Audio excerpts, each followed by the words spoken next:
అయింది పని పొద్దున అయింది. అలాగే తప్పండి.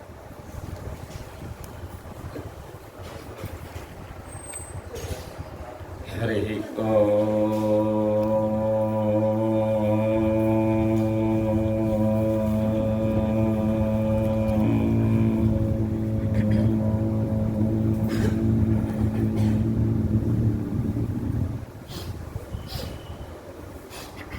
మూషికవాహనమోదకహస్త చామరకర్ణవిలంబితసూత్ర వామనరూపమహేశ్వరపుత్ర విఘ్నవినాయక పాదనమస్తే. ఆర్యజనాభిరామహృదయాంబుజముల్వికసింపచేయు జ్ఞానార్యముడయ్యు ఆర్తజనతాంబుధిచంద్రుడు కీర్తనీయ ధీవర్యుడు అశేష శిష్య జనవందిత పాదుడునైన కృష్ణమాచార్యునకెక్కిరాలకు కృష్ణమాచార్యునకెక్కిరాలకు వినతుల్ నమస్కృతుల్. ఎక్కిరాల కులాంబోధి విధుమానందరూపిణం అనంతార్యతనూజాతం కృష్ణం వందే జగద్గురుం. అందరనండి. ఎక్కిరాల కులోద్భూతం విశుద్ధ దివ్యమానసం వందే సత్కరుణా సింధుం భరద్వాజ గురోత్తమం.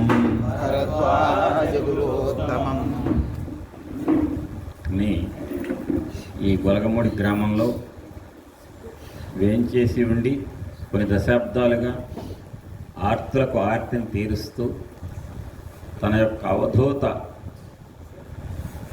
శక్తిని, అవధూత తత్వాన్ని విశ్వవ్యాపితం అయ్యే విధంగా శిష్యులను తీర్చిదిద్దినటువంటి, ఎక్కడ ఉన్మని భూమికలలో తీర్చిదిద్దినటువంటి అవధూతేంద్ర స్వామి శ్రీ గొలగమూడి వెంకయ్య స్వామి వారి యొక్క దివ్య చరణారవిందములకు సభక్తికంగా నమస్కారాలు ముందుగా సమర్పిస్తూ, ఈ ప్రాంగణంలో ఎంతోమందికి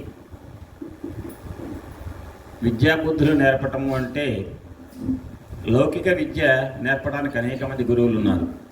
కానీ అలౌకిక విద్య, పారలౌకిక విద్య, ఒక మానవుడు మనిషి జన్మనెత్తాడంటే ఆ జీవి ఎక్కడి నుంచి వెడిపడితే ఇక్కడికి వచ్చాడు, పరమాత్మ నుంచి విడివడి జీవాత్మగా ఒక శరీరాన్ని ధరించి, శరీరం ఈ ఉపాధి, ఈ శరీరం అనేటువంటి ఒక పెట్టెని ఆశ్రయం చేసుకొని జీవి జన్మ ఎత్తాడు.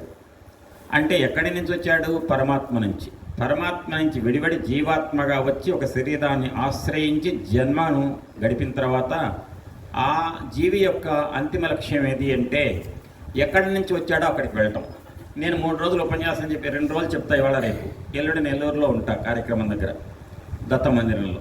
సాయంత్రం కల్లా తిరిగి మళ్ళీ ఎట్టయినా ఖమ్మం వెళ్తా. ఖమ్మం నుంచి పోయిన సంవత్సరం, అంతకుముందు సంవత్సరం 5.5 నెలలు అమెరికా వెళ్ళా. 5.5 నెలల తర్వాత అయినా తిరిగి మళ్ళీ ఇండియా రావాల్సింది, ఖమ్మం రావాల్సింది. ఈ జన్మ ఉన్నంతకాలం ఎట్లయితే ఆ ఊరు ఈ ఊరు వెళ్ళిన వాడిని ఖమ్మం తిరిగి వస్తానో, ప్రతి మనిషికి కూడా మానవ జన్మ ఎత్తిన తర్వాత ఆ మానవ శరీరం అనే ఈ ఉపాధిని ఆధారంగా చేసుకొని భగవంతుడి కృప వల్ల వాక్కు పొందితే, ఆ వాక్కును ఉపయోగించుకొని జన్మను సార్థకం చేసుకొని చిట్ట చివరకు ప్రతి జీవి కూడా ఎక్కడికి వెళ్ళాలంటే ఎక్కడి నుంచి వచ్చాడో అక్కడికి వెళ్ళాలి. ఎక్కడి నుంచి వచ్చాడు? పరమాత్మ నుంచి జీవాత్మగా. ఈ జీవాత్మ దేంట్లో కలవాలి? పరమాత్మ కలవాలి. పరమాత్మలో కలవకుండా ఉండటము అంటే ఒకటే, మనిషిగా పుట్టడం, ఏదో తినటం, ఆస్తులు సంపాదించుకోవటం, జీవితం అయిపోతుంది. 80-90 ఏళ్ళు కాగానే చాలిస్తాడు, మళ్ళీ ఒక మనిషిగా జన్మెత్తాడు. కాకపోతే మంచి పనులు చేస్తే ఆ రకంగా మనిషిగానే పుట్టడం పోవటం కాకుండా చక్రబంధంలోంచి బయటకు వచ్చి ఎక్కడి నుంచి వచ్చి జీవాత్మగా జీవితాలు గడిపాడో ఆ జీవితాల నుంచి విముక్తి పొంది పరమాత్మలో ఐక్యం కావటాన్ని జీవ బ్రహ్మైక్యము అంటారు. దానికి కావలసినటువంటి విద్య ఇంగ్లీష్ చదువు, లెక్కలు ఇవి పనికిరావు. దానికి కావలసినటువంటి విద్యనిచ్చేది, బ్రహ్మ విద్యనిచ్చేవారు ఎవరంటే అవధూతలు, గురువులు. అటువంటి అవధూతల యొక్క సాంప్రదాయంలో తన యొక్క జీవితాన్ని సాధనకు ఉపయోగించుకొని సాధన చేస్తూ, ఎదుటి వాటిని సాధన చేయిస్తూ వెంకయ్య స్వామి వారి మార్గంలోకి, భరద్వాజ మాస్టర్ గారి మార్గంలోకి మిమ్మల్ని అందరినీ ప్రచోదనం చేసినటువంటి ఈ ప్రాంగణంలో తమ యొక్క సాధన జీవితాన్ని గడిపినటువంటి సుబ్బరామయ్య మాస్టర్ గారు, శేషమ్మ అమ్మగారు, ఆ ఇద్దరి యొక్క చరణారవిందములకు కూడా సభక్తికంగా ముందుగా నమస్కరిస్తూ, శేషమ్మ అమ్మగారి యొక్క ఆరాధన ఉత్సవాలుగా భక్తి శ్రద్ధలతో ఈ ఫిబ్రవరి 11న జరుపుకుంటున్నటువంటి విషయాన్ని ముందుగా తెలియచేసి ఇందులో సత్సంగంలో పాల్గొనమని కోరినందుకు ఈ నిర్వాహకులందరికీ కూడా కృతజ్ఞతాపూర్వక వందనాలు సమర్పిస్తూ, ఈవేళ ప్రొద్దున పిల్లలు ఉన్నారు కాబట్టి కొద్దిసేపు వాళ్ళని దృష్టిలో పెట్టుకొని విద్య, వాక్కు అనేటువంటిది వాళ్ళకి ప్రస్తుతం కావాల్సింది విద్య రావాలంటే గురువుకి శిష్యులకు మధ్య జరిగేటువంటి ఆ మాటల మార్పిడి వల్లనే జ్ఞానం ప్రకాశిస్తుంది. కాబట్టి వాక్కు యొక్క గొప్పతనం అనే దాన్ని దృష్టిలో పెట్టుకొని కొద్దిసేపు మాట్లాడుకున్నాం. ఆ తర్వాత సత్సంగంలో మానవ జాతిని తరింపచేసేది, ఎక్కడ నుంచి వెడివెడి వచ్చి మానవుడిగా జన్మ ఎత్తాడో అక్కడికి తిరిగి వెళ్ళాలంటే, ముక్తి పొందాలంటే ఏ భాగవతం అయితే పనికొస్తుంది, నిరంతరము దాన్నే శ్రవణం చేయి అని చెప్పి ఆదేశించినటువంటి కిరాల అనంతకృష్ణమాచార్య గురుదేవులకు నమస్కరిస్తూ, వారు ఎప్పుడు అంటుంటారు, నువ్వు ఎన్నన్నా చెప్పు, భాగవతం వదిలిపెట్టక భాగవతం చెప్తూనే ఉండాలి. ఎన్నిసార్లు చెప్పినా భాగవతం చెప్తూనే ఉండాలి. ఎందుకంటే భాగవతం అనే మాట అనక పల్లెటూరులో ఒత్తు పలకటం రాక భాగవతం అంటుంటారట. అంటే భాగవతం 10 సార్లు అనగా మనం బాగవుతామట. అంటే భాగవతానికి ఉపయోగపడేది భాగవతం అట. ఆ భాగవతం అనేది అనటం రాక భాగవతం అంటుంటారట. అని మేము భాగవుతాం అనే మనసులో ఎప్పుడైతే అదే ఆలాపనగా వస్తుందో మనం బాగా అయిపోతామంట. ఆ రకంగా మనం బాగు చేసేటువంటి గ్రంథం ఏదంటే భాగవతం అని చెప్పి శ్రీమద్ భాగవతం. ఆ భాగవతం యొక్క విశేషాలు బోలెడన్ని ఉన్నాయి. ఆ టీచర్ గారు అడిగారు, రేపు గజేంద్ర మోక్షంలో 2-3 పద్యాలు చెప్పాలని అన్నారు. పాడినా చాలు. అటువంటి గొప్ప తీయటి పంచదార పాకం లాంటి పద్యాలతో కూడుకున్న సమాహారం భాగవతం, శ్రీమద్ భాగవతం. ఆ భాగవతాన్ని మీకు పరిచయం చేయటం కోసం నేను ప్రయత్నం చేస్తున్నాను ఇవాళ రేపు. అందులో ఈ భాగవతం శ్రవణం చేయటం అంటే ఈ సంధ్యా సమయంలో సద్గురువుల సమక్షంలో ఎవరి గురించి చెప్తున్నాను, ఎవరు శ్రవణం చేయిస్తున్నారు? భాగవతం అనగానే నిజంగా భాగవతాన్ని లోకానికి ఎవరన్నా భాగవతం చెప్పాలి, ఎవరన్నా వినాలి. ఎప్పుడైనా చెప్పేవాళ్ళు ఎంతమంది ఉంటారండి? ఒక్కడే ఉంటాడు. ఎప్పుడైనా ఇద్దరు చెప్తేనే మాటలు ఇంటర్ఫియర్ అవుతుంటాయి, అర్థం క్లారిటీ ఉండదు. ఒక్కడే చెప్పాలి. కానీ వినేది ఎంతమంది అయినా ఉండొచ్చు. కానీ శ్రీమద్ భాగవతాన్ని చెప్పింది ఒక్కడే సుఖమహర్షి. ఆయన పేరు తలుస్తేనే సంధ్యా సమయంలో అవధూతలకే అవధూత సుఖమహర్షి. ఆయన పేరు తలిస్తే చాలు పాపాలన్నీ పటాపంచలవుతాయి. అటువంటి సుఖమహర్షి ఎవరంటే వ్యాస మహర్షి యొక్క కుమారుడు. నిరంతరము కూడా బ్రహ్మంతో రమిస్తూ ఆయనకు ప్రపంచంలో నువ్వు నేను అనే భేదం లేదండి. ప్రతి జీవిలో కూడా, ప్రతి చెట్టులో కూడా, ప్రతి వస్తువులో కూడా భగవంతుని దర్శించేటువంటి గొప్ప అవధూత స్థితిలో ఉండే మహానుభావుడు సుఖమహర్షి, వ్యాసుడు కుమారుడు. ఆయన చెప్తుంటే విన్నవాడెవరంటే పాండవులలో మధ్యముడు అర్జునుడు. ఆ అర్జునుడి యొక్క కుమారుడు అభిమన్యుడు. అభిమన్యు యొక్క కుమారుడు పరీక్షిత్ మహారాజు. ఆ పరీక్షిత్ మహారాజు పరీక్షిత్ కొన్ని సంవత్సరాల పాటు భూమండలాన్ని ఎట్లా పరిపాలించాడంటే, ఇట్లా ఇచ్చేవాళ్ళే తప్ప ఇట్లా పట్టుకునేవాళ్ళు లేరట. దానం తీసుకోవడానికి ఎవరు లేరు, అందరూ సంపన్నులే. అంత 3 పువ్వులు 6 కాయలుగా భూమి పరిఢవిల్లే విధంగా భూమండలాన్ని పరిపాలించి చివరికి ఒక చిన్న పొరపాటు చేశాడు. ఆ పొరపాటు యొక్క ప్రభావం ఒక బ్రాహ్మణ కుమారుడు యొక్క శాపానికి గురయ్యాడు పరీక్షిత్ మహారాజు. శాపం కాగానే ఈ శాపం ఏం పెట్టాడు బ్రాహ్మణ కుమారుడు? ఇక్కడ నుండి మొదలుకొని 7 రోజుల లోపల నీకు ఒక తక్షకుడు అనేటువంటి పాము యొక్క విషపు కూరల నుంచి వచ్చినటువంటి విష అగ్ని నీ శరీరంలో ప్రవేశించి నిన్ను చంపునుగాక. వారం రోజులు. వెంటనే పరీక్షణ్ మహారాజు, 10 సంవత్సరాల పాటు ఈ భూమండలాన్ని పరిపాలించాను, ఎంతోమందికి ఎన్నో విధంగా శ్రేయస్సు కలిగించా, 3 పువ్వులు 6 కాయలుగా ఈ భూమండలాన్ని వర్ధిల్లో చేశాను. నాకు తక్షకుడు యొక్క విషాగ్ని వచ్చి నన్ను చంపటమా? అటువంటి నాకు శాపాన్ని బ్రాహ్మణ కుమారుడు నాకు ఇస్తాడా? నేను చూడు, నా శౌర్యం చూడు, నా వీరత్వం చూడు అని చెప్పి క్షత్రియుడిని అని చెప్పి అనలేదండి పరీక్షణ్ మహారాజు. ఎంత తప్పు చేశాను నేను? బ్రాహ్మణ కుమారుడి దగ్గరికి వెళ్ళి, ఒక బ్రాహ్మణోత్తముడి దగ్గరికి వెళ్ళి, అయ్యా నాకు మంచినీళ్ళు ఇమ్మని అడిగితే ఆయన తపస్సులో ఉంటే ఆయన మంచినీళ్ళు ఇవ్వలేదని కోపంతో ఆయన మీద ఒక పాము, చచ్చిపోయిన పాము విసిరేస్తానా? ఆ చేసిన పాపానికి నిష్కృతి లేదు. కాబట్టి ఆ తపస్సులో ఉన్నటువంటి మహానుభావుడు యొక్క శమీక మహర్షి యొక్క కుమారుడైన శృంగి అనేటువంటి బ్రాహ్మణ కుమారుడు నా పట్ల పెట్టినటువంటి శాపం నిజమగుగాక. కారణం ఏంటంటే నేను తప్పు చేశా, కానీ వారం రోజుల్లో నా ప్రాణం పోతుంటే నేను భయపడలేదు. కానీ ఆ బుద్ధి గడ్డి తినే విధంగా నా మనస్సు ఎందుకు ప్రవర్తించింది? ఆ తప్పు నేను తెలుసుకోవాలి, సరి చేసుకోవాలి. మళ్ళీ ఒక జన్మ అంటూ ఉంటే నాకు అటువంటి తప్పు చేయకుండా ఉండేటువంటి మానసిక స్థితి నాకు రావాలి. దానికి నేనేం చేయాలి అని తీవ్రంగా తపన చెందేట. తీవ్రంగా తపన చెంది వారం రోజుల్లో ప్రాణం ఎట్లాగూ పోయేది నిశ్చయమైంది. ఎందుకంటే బ్రాహ్మణ కుమారుడు యొక్క శాపంలో తిరుగులేదు. కాబట్టి నా కుమారుడైన జనమేజయ మహారాజుకు నా రాజ్యాన్ని అప్పచెప్తున్నాను అని గంగానది తీరంకి వెళ్ళి ఆహారం లేకుండా ప్రాయోపవేశం చేసి ప్రాణం వదలటానికి సిద్ధమయ్యాడు. అప్పుడు అటుగా వచ్చాడు మహానుభావుడు. ఎట్లా నా బ్రతుకు?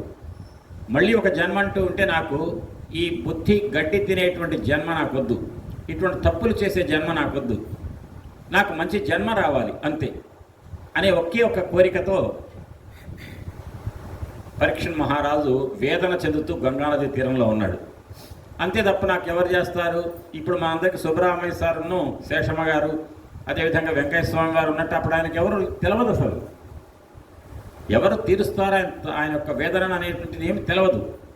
గంగానది తీరంలో ఉన్నాడు అంతవరకు. అటుగా వచ్చాడు. ఎవరంటే, ఒక ఆవుకు పొదుగు నుంచి పాలు పిండటానికి ఎంతసేపు పడుతుంది? 8 నుంచి 10 నిమిషాలు లేదా పావు గంట. అది ఇచ్చేటువంటి పరిమాణాన్ని బట్టి 2 లీటర్లు ఇస్తుందా, 3 లీటర్లు ఇస్తుందా పాలు? ఆవు 2 లీటర్లు 3 లీటర్లు ఇవ్వదు కదండి.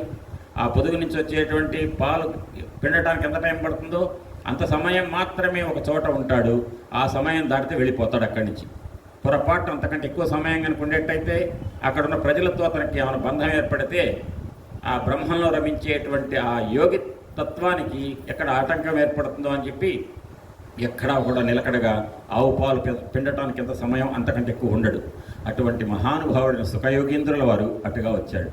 రాగానే వెంటనే అన్నాడు, ఇప్పుడు నేను బ్రతికాను అన్నాడు. ఎవరండి? పరీక్షిత్తు. ఇప్పుడు నేను బ్రతికా. అదేంటండి, చచ్చిపోవలసిన వాడు బ్రతికానంటాడేంటి? ఇప్పుడు నేను బ్రతికాను. అసలు బ్రతుకంటే ఇది.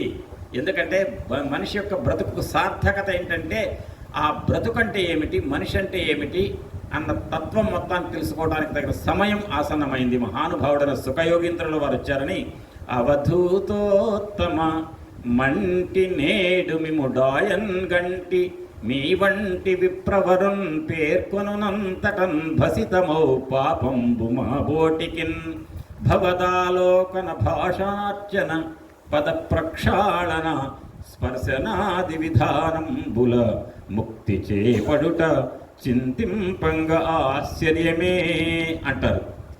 ఈ పద్యం నిజానికి 4 రోజులు చెప్పాక 4వ రోజు చివరికి చెప్పాల్సిన పద్యం. ఇప్పుడు ఎందుకు చెప్పాల్సి వచ్చిందంటే, నేను ఈ భాగవతాన్ని మీ హృదయం దగ్గర తీసుకొచ్చి వదిలిపెట్టే సమయంలో ఈ పద్యం చెప్పాలి అసలు. అయితే ఇక్కడ ఒక చిన్న విషయం. వెంకయ్య స్వామి వారు వేలి ముద్రలు ఇవ్వటం మానేశారు, ఇవ్వటం లేదు.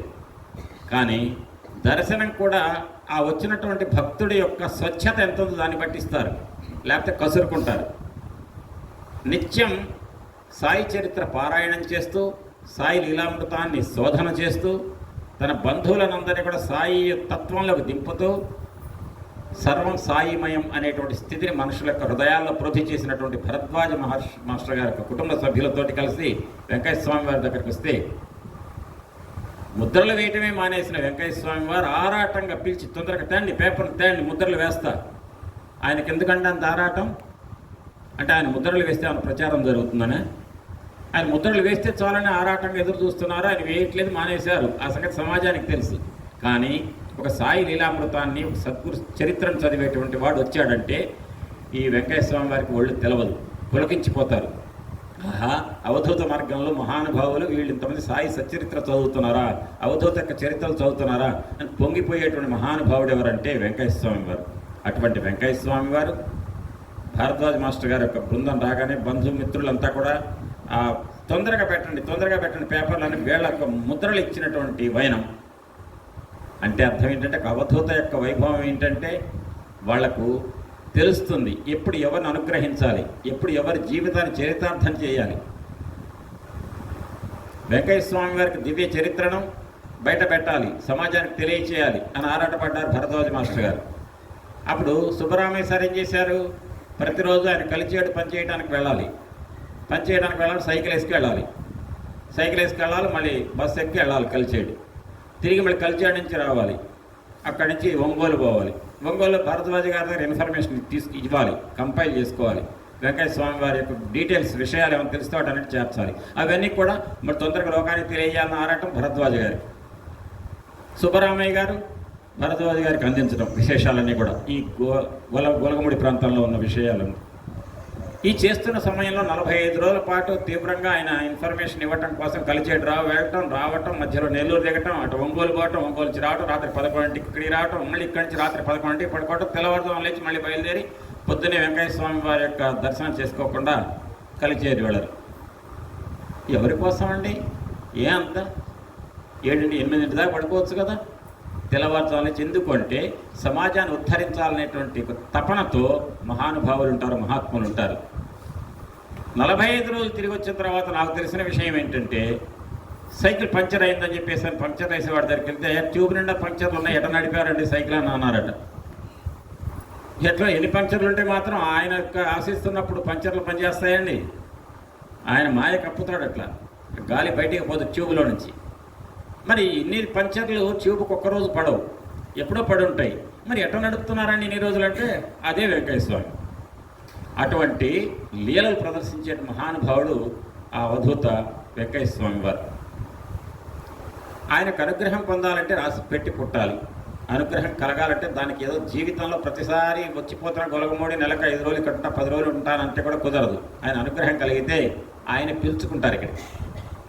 అటువంటి అవధూత యొక్క పీఠానికి ప్రాంగణ సమీపంలో మరి ఒక అవధూత ఎవరైతే ఆ అవధూతేంద్రుడి కోసం అయితే తపన పడ్డారో సుబ్బరామేశ్వర్, ఆ సుబ్బరామేశ్వర్ యొక్క సన్నిధిలో చెప్పుకుంటున్నటువంటి భాగవతంలో సుఖేంద్రుల వారి గురించి మొట్టమొదటి చెప్పుకోవటం ఆయన అవధూతేంద్రుడు. అది మన పాపాలను పటాపంచలు చేస్తుంది. దీన్ని చెప్పుకుంటూ పొద్దున యవ్వని అవతారము ఎల్ల భూతములకు సుఖమును వృద్ధియు సొరిది చేయు యవ్వని శుభనామమే పృత్తునుడువంగ సంసార బంధంబు సమసిపోవు యవ్వని చరితంబు హృదయంబు చేర్పంగ భయమంది మృత్యువు పరువు వెట్టు యవ్వని పదనది నేపారు జలముల సేవింప నైర్మల్య సిద్ధి కలుగు తపసులెవ్వని పాదంబు తగిలి శాంతి తెరవుగాంచిరి వసుదేవ దేవకులకెవ్వడు దయించే తత్కథలెల్ల వినగ ఇచ్చ పుట్టెడు నెరిగింపు మిథ చరిత. మహానుభావ సూత మహర్షి, ఏ మహానుభావుడైతే ఈ భూమండలంలోకి అవతరించాడో, దేవకి వసుదేవులకు కుమారుడుగా చిన్ని బుడతడుగా పుట్టాడో, చిన్ని బాలుడిగా పుట్టినటువంటి ఆ బాలకృష్ణుడు బాలుడిగా ఉన్నప్పుడు అనేక లీలలు ప్రదర్శించాడో, ఆ మహానుభావుడు అవతరించాడనేటువంటి విషయాన్ని తెలుసుకున్నంత మాత్రానే ఎంతమంది జీవితాలు సార్థకం అవుతాయి. ఆయన యొక్క దివ్యమైనటువంటి నామాన్ని ఉచ్చరిస్తే ఓం నారాయణ ఆదినారాయణ నిరంతరం జపించండి, స్మరించండి అని చెప్పి అవధూతేంద్రుడు చెప్పారు. వెంకయ్య స్వామి గారు చెప్పినట్టుగా ఆ రోజు పోతనామాచ్యుల వారి యొక్క భాగవతాన్ని తెలివించే సమయంలో, వ్యాస మహర్షి భాగవతాన్ని ఇచ్చిన సమయంలో కృష్ణ పరమాత్మ యొక్క నామాన్ని ఎవరైతే భక్తి శ్రద్ధలతో జపిస్తారో సంసార బంధంబు సమసిపోవు.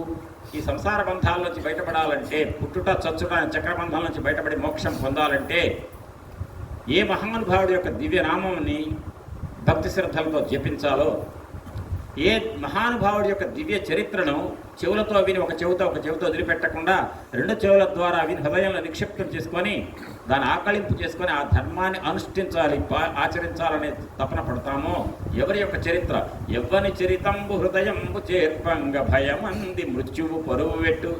మృత్యువు పరువు పెడుతుందంటే కృష్ణ పరమాత్మ యొక్క కథలను విని హృదయంలో నిక్షిప్తం చేసుకొని అవన్నీ ఆకళింపు చేసుకొని వాటిని అనుసరించేదానికి ప్రయత్నం చేస్తుంటే అటువంటి భక్తులకు మృత్యుదేవత పారిపోతుందట. అంటే అర్థం ఏంటండి? మృత్యు అనేటువంటి భయాన్ని నుంచి బయటపడతాడు అతను. మృత్యు అనేటువంటి భయం అనేది పొంచి ఉంటుందట. ఆశ పోగొట్టుకు అన్నీ పోతాయని చెప్పారు. అక్కడ భరద్వాజ మాస్టర్ గారు ఏమన్నారు? బ్రతుకు మీద కూడా ఆశ పోగొట్టుకోమన్నారు. ఏంటి ఆ బ్రతుకు మీద ఆశ అంటే, నేను బ్రతికి ఉండాలి అనేటువంటి సిద్ధాంతం పెట్టుకోక్కర్లే. ఎన్నాళ్ళు భగవంతుడు ఇచ్చాడు అన్నాళ్ళు ఉంటారు, సత్సంగాల్లో పాల్గొంటారు యోగం ఉన్నవాళ్ళు. లేనివాళ్ళు సమాజానికి చేటు చేస్తారు, లేనివాళ్ళు సమాజానికి చేటు చేస్తారు.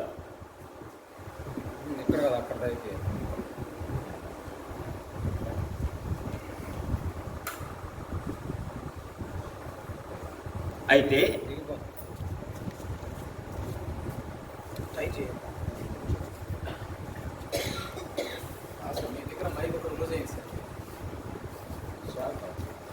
ఇక్కడ ఒకరు ఫ్రెండ్ అయిపోతుంది.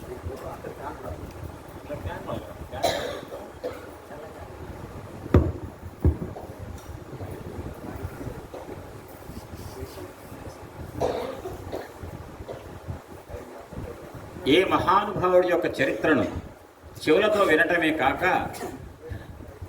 హృదయంలో నిక్షిప్తం చేసుకొని ఎవరైతే ఆకళింపు చేసుకొని దాన్ని ఆచరణలో పెడదామని ప్రయత్నిస్తారో ఆ సాధకుల ఒకట భరద్వాజ మాస్టర్ గారు ఏమన్నారండి? జీవితం మీద ఆశ వదులుకోమనలేదు. బ్రతికినంతకాలం ఆశతో జీవించండి, కానీ సాధనా మార్గంలో జీవించండి. ఎంతో కాకికి ఎంతో అంటారు సార్ వయస్సు, ఆ రకంగా బ్రతకాలన్న ఆలోచన కాదు. బ్రతికినన్నాళ్ళు సత్సంగ భాగ్యమిచ్చట అంటారు యతీంద్రుల వారు. సత్సంగంతో పరమాత్మ యొక్క తత్వం ఎందు మనస్సు హృదయం రమించే విధంగా జీవితాన్ని కాలాన్ని గడపమని. ఆ రకంగా చేసినప్పుడు ఎంతకాలం జీవితం అంటే అంతకాలం ఉంటుంది. ఆయుష్ ఎంత ఇచ్చాడో భగవంతుడు అంత ఉంటుంది. కానీ ఆ ఆయుష్ను చరితార్థం చేసుకోవడానికి తగిన విధంగా సాధనా మార్గంలో ఉండండి అని చెప్పారు. అంతేగా దురాశతో ఏదో బ్రతకాలి, ఇంకేదో 50 ఏళ్ళు బ్రతకాలి, 30 ఏళ్ళు బ్రతకాలి, ఏదో పరిపాలన చేయాలి, సమాజాన్ని దోచివేయాలని కాదు. సత్సంగ మార్గంలో సాధనా మార్గంలో ఉండమని. అప్పుడు జరిగేది ఏదంటే మృత్యువు అంటే భయము లేదు, ఎప్పుడు వస్తే అప్పుడే వస్తుంది. మహాభయాన్ని కొలిపించేది మృత్యువు, కానీ ఆసన్నమైనప్పుడే దాని అనుభవంలోకి వస్తుందని చెప్పారు అదే పారాగ్రాఫ్లో భరద్వాజ మాస్టర్ గారు. దాని గురించి ఇప్పటి నుంచే చింతించుకుంటూ కూర్చోవడం కాదు, అది కొద్దిసేపు అయిన తర్వాత భాగవతంలోనే వస్తుంది. చాలా విచిత్రమైన సంఘటన, చాలా విచిత్రమైన వివరణ వస్తుంది, చెప్తాను. కాబట్టి ఎవరైతే భాగవత మార్గంలో ఉంటారో వాళ్లకు, ఎవరైతే కృష్ణ పరమాత్మ యొక్క చరిత్రల గురించి హృదయంలో నిక్షిప్తం హృదయగతం అండి. ఇక్కడ నేను చెప్తాను, వినటం చెవితో విని వదిలిపెట్టడం కాదు. అంటే మీ చెవులకు వెళ్ళటం కాదు, ఇది నేను చెప్పింది మీకు ఎంతవరకు హృదయగతం అవుతుంది, ఎంత ఆనందపడుతున్నారు అని దాన్ని బట్టి. కాబట్టి ఎవ్వని చరితంబు హృదయంబు చేర్పంగ భయమంది మృత్యువు పరువు పెట్టు. ఎవరి యొక్క పాదం నుంచి ఉద్భవించిన గంగానదిలో మునకలు వేస్తే, సేవిస్తే సకల పాపాలు పటాపంచలవుతాయి అంటారో. ఈనాడు చూస్తారు, ప్రస్తుతం జరుగుతున్న మహాకుంభమేళాలో స్నానం చేస్తున్నారు ప్రయాగలో. అంటే ఏ నది యొక్క జలం? అది గంగానది ప్రధానం. అది ఎక్కడి నుంచి పుట్టింది? మహావిష్ణువు పాదము నుంచి. కాబట్టి తన పాదము నుంచి ఉద్భవించినటువంటి నదీ జలాన్ని సేవిస్తే మానవ జాతి తరించడానికి అవకాశం ఉంటుందో, పాపాలు ప్రక్షాళన అవుతాయో. ఏ మహానుభుడు పాదం నుంచి ఉద్భవించిందో గంగానది, ఆ మహానుభావుడైన కృష్ణ పరమాత్మ ఎవరైతే దేవకి వసుదేవులకు కుమారుడుగా పుట్టాడో అతని యొక్క తత్వాన్ని మనస్సులోకి తీసుకున్నటువంటి మహానుభావులైన మునులు, తపస్సులంతా కూడా శాంతి పొందారట, మానసిక శాంతిని.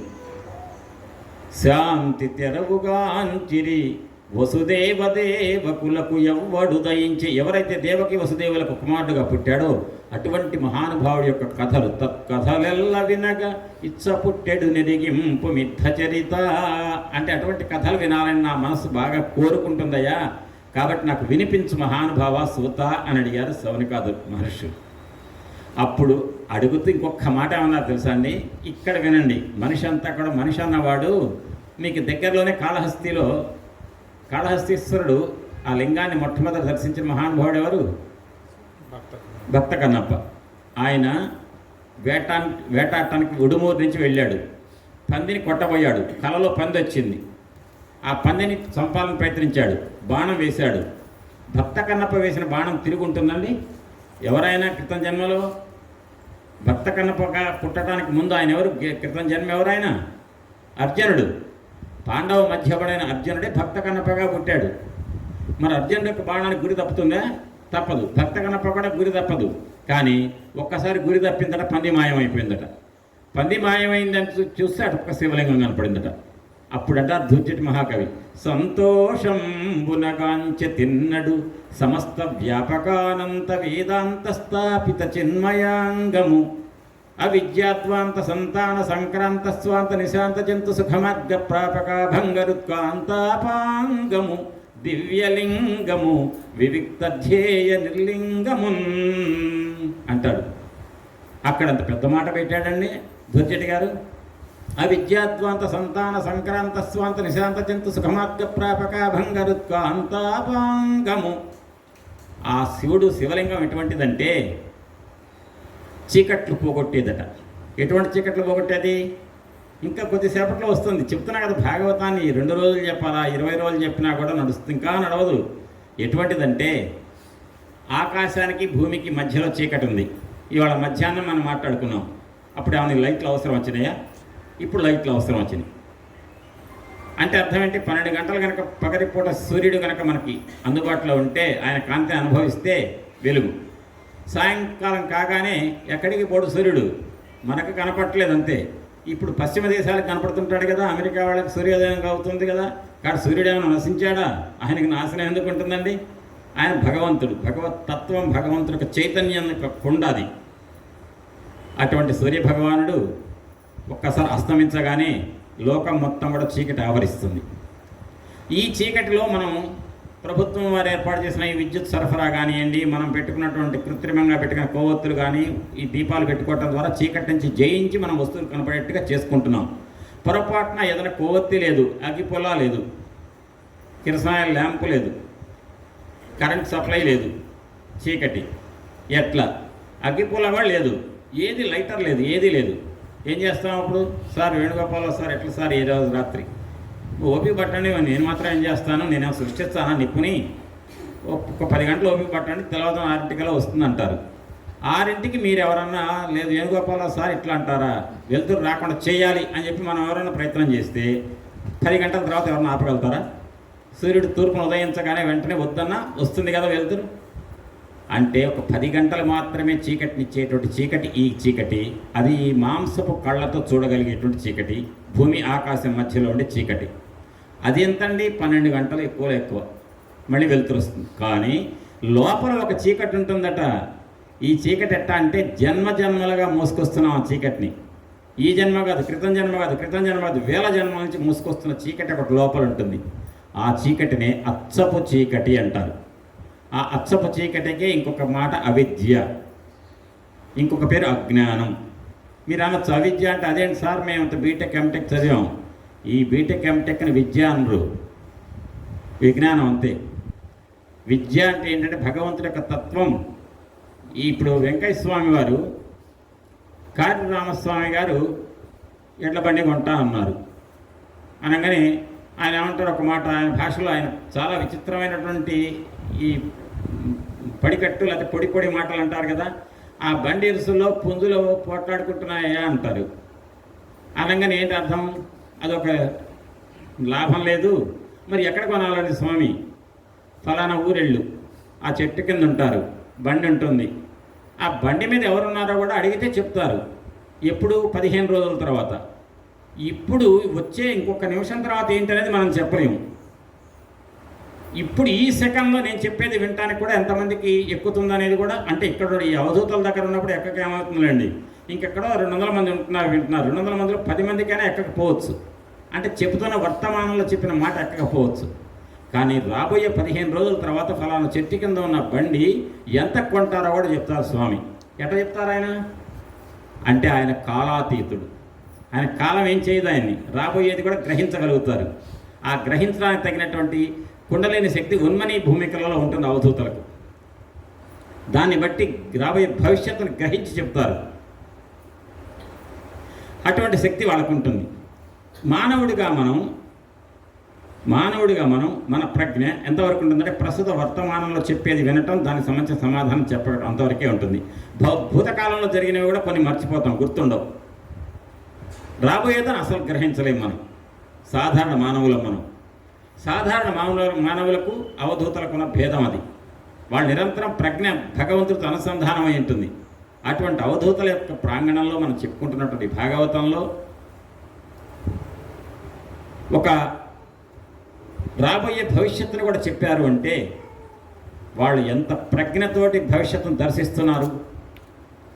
అటువంటి దర్శించే మహనీయులు మహాత్ముల యొక్క చరిత్ర చెబుతూ అది గ్రహించడానికి కావాల్సినటువంటి వెలుగు లోపల ఉంటుంది వాళ్ళకి. మనకేంటంటే ఆ వెలుగు ఉండదు. జన్మలుగా మోసుకొస్తున్నటువంటి చీకటి లోపల గూడు కట్టుకొని ఉంటే ఆ గూడు కట్టుకున్నటువంటి జన్మలుగా మోసుకొస్తున్నటువంటి గూడు కట్టుకున్న చీకటి సాంద్రతను మొత్తాన్ని కూడా పటాపంచలు చేసి పిల్లలు పెట్టిందట. 1000వ జన్మ కింద, 990వ జన్మ కింద, 998వ జన్మ కింద ఆ జన్మలలో ఉన్నటువంటి అజ్ఞానం పాపాల యొక్క చిట్టా మొత్తం అవిద్య రూపంలో చీకటి రూపంలో ప్రోధి అయితే ఆ చీకటి మొత్తాన్ని పటాపంచలు చేయగలిగే శక్తి కలిగింది ఆ లింగం అని చెప్పడం అనమాట. ఆ మాటకు అర్థం అవిద్యాద్వాంత సంతాన సంక్రాంత స్వాంత నిశాంత జంతు సుఖమార్గ ప్రాపక భంగరు కాంతాపాంగము అంటే దాని యొక్క అర్థం ఏంటంటే జన్మలుగా మోసుకొస్తున్న అజ్ఞానం అనే చీకటి మొత్తం గూడు కట్టుకొని ఉంటే ఆ చీకటి ఎటువంటిదంటే ఉన్నదని కూడా తెలియదట. ఆ చీకటి యొక్క గొప్పతనం ఏంటంటే అది మన లోపల ఆ చీకటి ఉన్నదని కూడా తెలవక ఎరుక రాకుండా ఉండేట్టుగా ఉంచేంత చీకటట. అటువంటి చీకటి మొత్తాన్ని పారద్రోలగలిగేటువంటి పరమశక్తివంతమైన లింగం ఆ కాళహస్తీశ్వర లింగం అని చెప్పి ధూర్జటి గారు చెప్పడం. అటువంటి చీకటిని పారద్రోలాలి అంటే మనం పట్టుకోవాల్సింది ఎవరిని? భగవంతుడి యొక్క పాదాలను, లేదా భగవంతుడికి భక్తుడికి అనుసంధానం చేసేవాళ్ళు ఎవరు? సద్గురువులు, అవధూతలు. అటువంటి సద్గురువుని ఆశ్రయించాలి మనం. ఇక్కడ చెప్తున్నారు భాగవతం, జాగ్రత్తగా వినండి. మనం జన్మలుగా మోసుకొస్తున్నటువంటి చీకటి ఎంత దట్టమైందో చెప్తూ వర గోవింద కథా సుధారస మహావర్ష ఉరుధారా పరంపరలంగాక బుధేంద్ర చంద్ర ఇతరోపాయానురక్తిం ప్రవిస్తర దుర్దాంత దురంత దుస్సహజను సంభావితానేక దుస్తర గంభీర కఠోర కల్మషకాంతు దావానలంబారునే అంటున్నారు. ఇందులో ఎంత పెద్ద మాట పెట్టారు తెలుసండి. మన గూడు కట్టుకున్న చీకటి అజ్ఞానం అనేటువంటి అవిద్య అనే చీకటి ఎంత గొప్పదంటే జన్మలుగా మోసుకొస్తున్నటువంటి లోపల ఉన్న చీకటి, ఆ చీకటి అటండి అవధూతలు సద్గురువు దగ్గరికి పోనివ్వదట. అంటే సద్గురువు దగ్గరికి పోకుండా అడ్డుపడేటువంటిది ఏది అంటే చీకటి. ఏదా చీకటి అంటే ఇక్కడ చెప్తున్నాడు. ఆ చీకటి పోగొట్టడం ఎట్లా, ఆ చీకటి ఎట్లా ఏంటి, దాన్ని దేనితో పోల్చారు ఇక్కడ చాలా జాగ్రత్తగా వినండి. మరట ఒక దేశంలో అడవి కొన్ని కిలోమీటర్లు ఉందట. మీకు తెలిసి ఉంటుంది, 2-3 ఏళ్ల కింద ఏ దేశంలో అండి అడవి మొత్తం ఎండాకాలం తగలబడిపోతుంటే దాన్ని ఆపలేకపోయారు. నీళ్లు పోసి ఎంత ఫైర్ ఇంజన్తో ఆర్పాలన్నా ఆర్పలేకపోయారు. ఏ దేశం అది? ఆస్ట్రేలియా. అంటే అంత పెద్ద అడవి, కొన్ని వేల కిలోమీటర్లు ఉన్న అడవి తగలబడిపోతుంటే ఏమంటే అక్కడ ఎండాకాలం అగ్ని ప్రమాదం జరిగి ఒక ఇల్లు తగలబడుతుంటే దాని మీద చుట్టుపక్కల నీళ్ళని తెచ్చి పోస్తే ఆ నిప్పును ఆర్పొచ్చు. పెద్ద అడవి తగలబడిపోతుంటే ఎన్ని నీళ్ళు వస్తే ఏమవుతుందండి? దాన్ని ఏమంటారంటే అడవిలో పుట్టినటువంటి చిచ్చుని ఏమంటారంటే దావానలము అంటారు. దావానలం. ఆ దావానలం లాంటిదటండి మన లోపల ఉన్న అవిద్య అజ్ఞానం. దాన్ని కనుక ఆర్పాలంటే ఎన్ని ఫైర్ ఇంజన్లతో నీళ్లు తెచ్చినా కూడా ఆ దావానలం ఆరదట. మీరు అనొచ్చు, సార్ లోపల ఏంటండి దావానలం ఏంటండి, మామూలు కొంచెం ఎసిడిటీ ఉంటేనే మంట పుడుతుంది కదా అని అంటారేమో. దావానలం అనగా నిజంగా దావానలం కాదు, అంత పెద్ద అడవి తగలబడుతుంటే ఆ నిప్పును ఆర్పటం ఎంత కష్టమో జన్మలుగా మోసుకొస్తున్న అవిద్య అనే చీకటి పాపటం అంత కష్టం. అటువంటి చీకటిని ఏమన్నాడు తెలుసా పోతన్న గారు? ఇక్కడ జాగ్రత్తగా వినండి. ఇక్కడ ప్రవిస్తర మహావిస్తారమైంది, దుర్దాంత అంతం లేనిది, దురంత దుస్సహ సహించలేనిది, జను సంభావిత అంటే అనేక జన్మలుగా పిల్లలు పుట్టుకుంటూ వస్తున్నాయట ఆ అవిద్య అనే చీకటికి. అంతేకాదు దుస్తర తరించడం సాధ్యం కాదట. ఇప్పుడు మీరు ఏదన్నా ఇక్కడ పెన్నా నది ఉంది, బాగా పొంగుతోంది, ఒక పెద్ద బోట్ పెట్టాడు, మీరు అవతలకి వెళ్ళాలి, బ్రిడ్జి మీద కూడా నీళ్లు పోతున్నాయి, మీరు అర్జెంటుగా అవతలకి వెళ్ళాలి, ఒక పెద్ద లాంచీ పెట్టాడు, ఏం పర్లేదు సార్ మీకెందుకు, లాంచీ మంచి ఎంత వేగానం తట్టుకుంటుందో దాటిస్తా అంటే మీరు దాటొచ్చు. కానీ సముద్రంలో మీరు శ్రీలంకకు సముద్రంలో పోవాలంటే పడవ వేసుకుని వెళ్ళగలుగుతారా? కష్టం. అది ఓడ కొన్ని రోజుల ప్రయాణం ఉంటుంది, అదే కష్టం. కానీ ఈ జన్మలుగా మోసుకొస్తున్నటువంటి దావారణం ఎటువంటిదంటే దాన్ని దాటడం కష్టమట, దాని నుంచి బయటికి రావడం కష్టమట, కానీ తేలిక అన్నాడేమంటే ఇంత పెద్ద అజ్ఞానం అనే చీకటిని మోసుకొని జన్మలుగా మోసుకొస్తున్నటువంటి ఆ చీకటి అవిద్య యొక్క ప్రభావం వల్ల ఈ జన్మ ఎత్తితే ఈ జన్మలో దాటొచ్చట. మనం ఎట్ట దాటొచ్చు అంటే దానికి మందు చెప్పాడు, ఒకటే మందు. వర గోవింద కథా సుధారస మహావర్ష ఉరుధారా పరం పరలంగాక బుధేంద్రచంద్ర అన్నాడు సూత మహర్షి. మానవ జాతి కొన్ని జన్మలుగా మోసుకొస్తున్నటువంటి ఆ చీకటి అవిద్యను దాటాలంటే వరగోవింద కథ, వర అంటే శ్రేష్టమైన గోవిందుడైనటువంటి ఆ భగవంతుడి యొక్క కథా సుధారస మహావర్ష ఉరుధారా పరంపరలు అన్నాడు.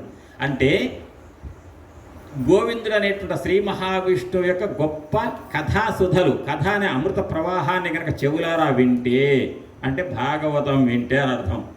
చెవులారా వింటే, హృదయంలోకి తీసుకుంటే ఆ ఒక్క మార్గం తప్ప ఇంకో మార్గంలో ఈ అవిద్య చీకటి నుంచి బయటపడలేము అని చెప్తున్నారు స్పష్టంగా.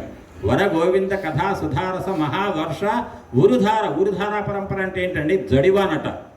ఏటా జడివాన?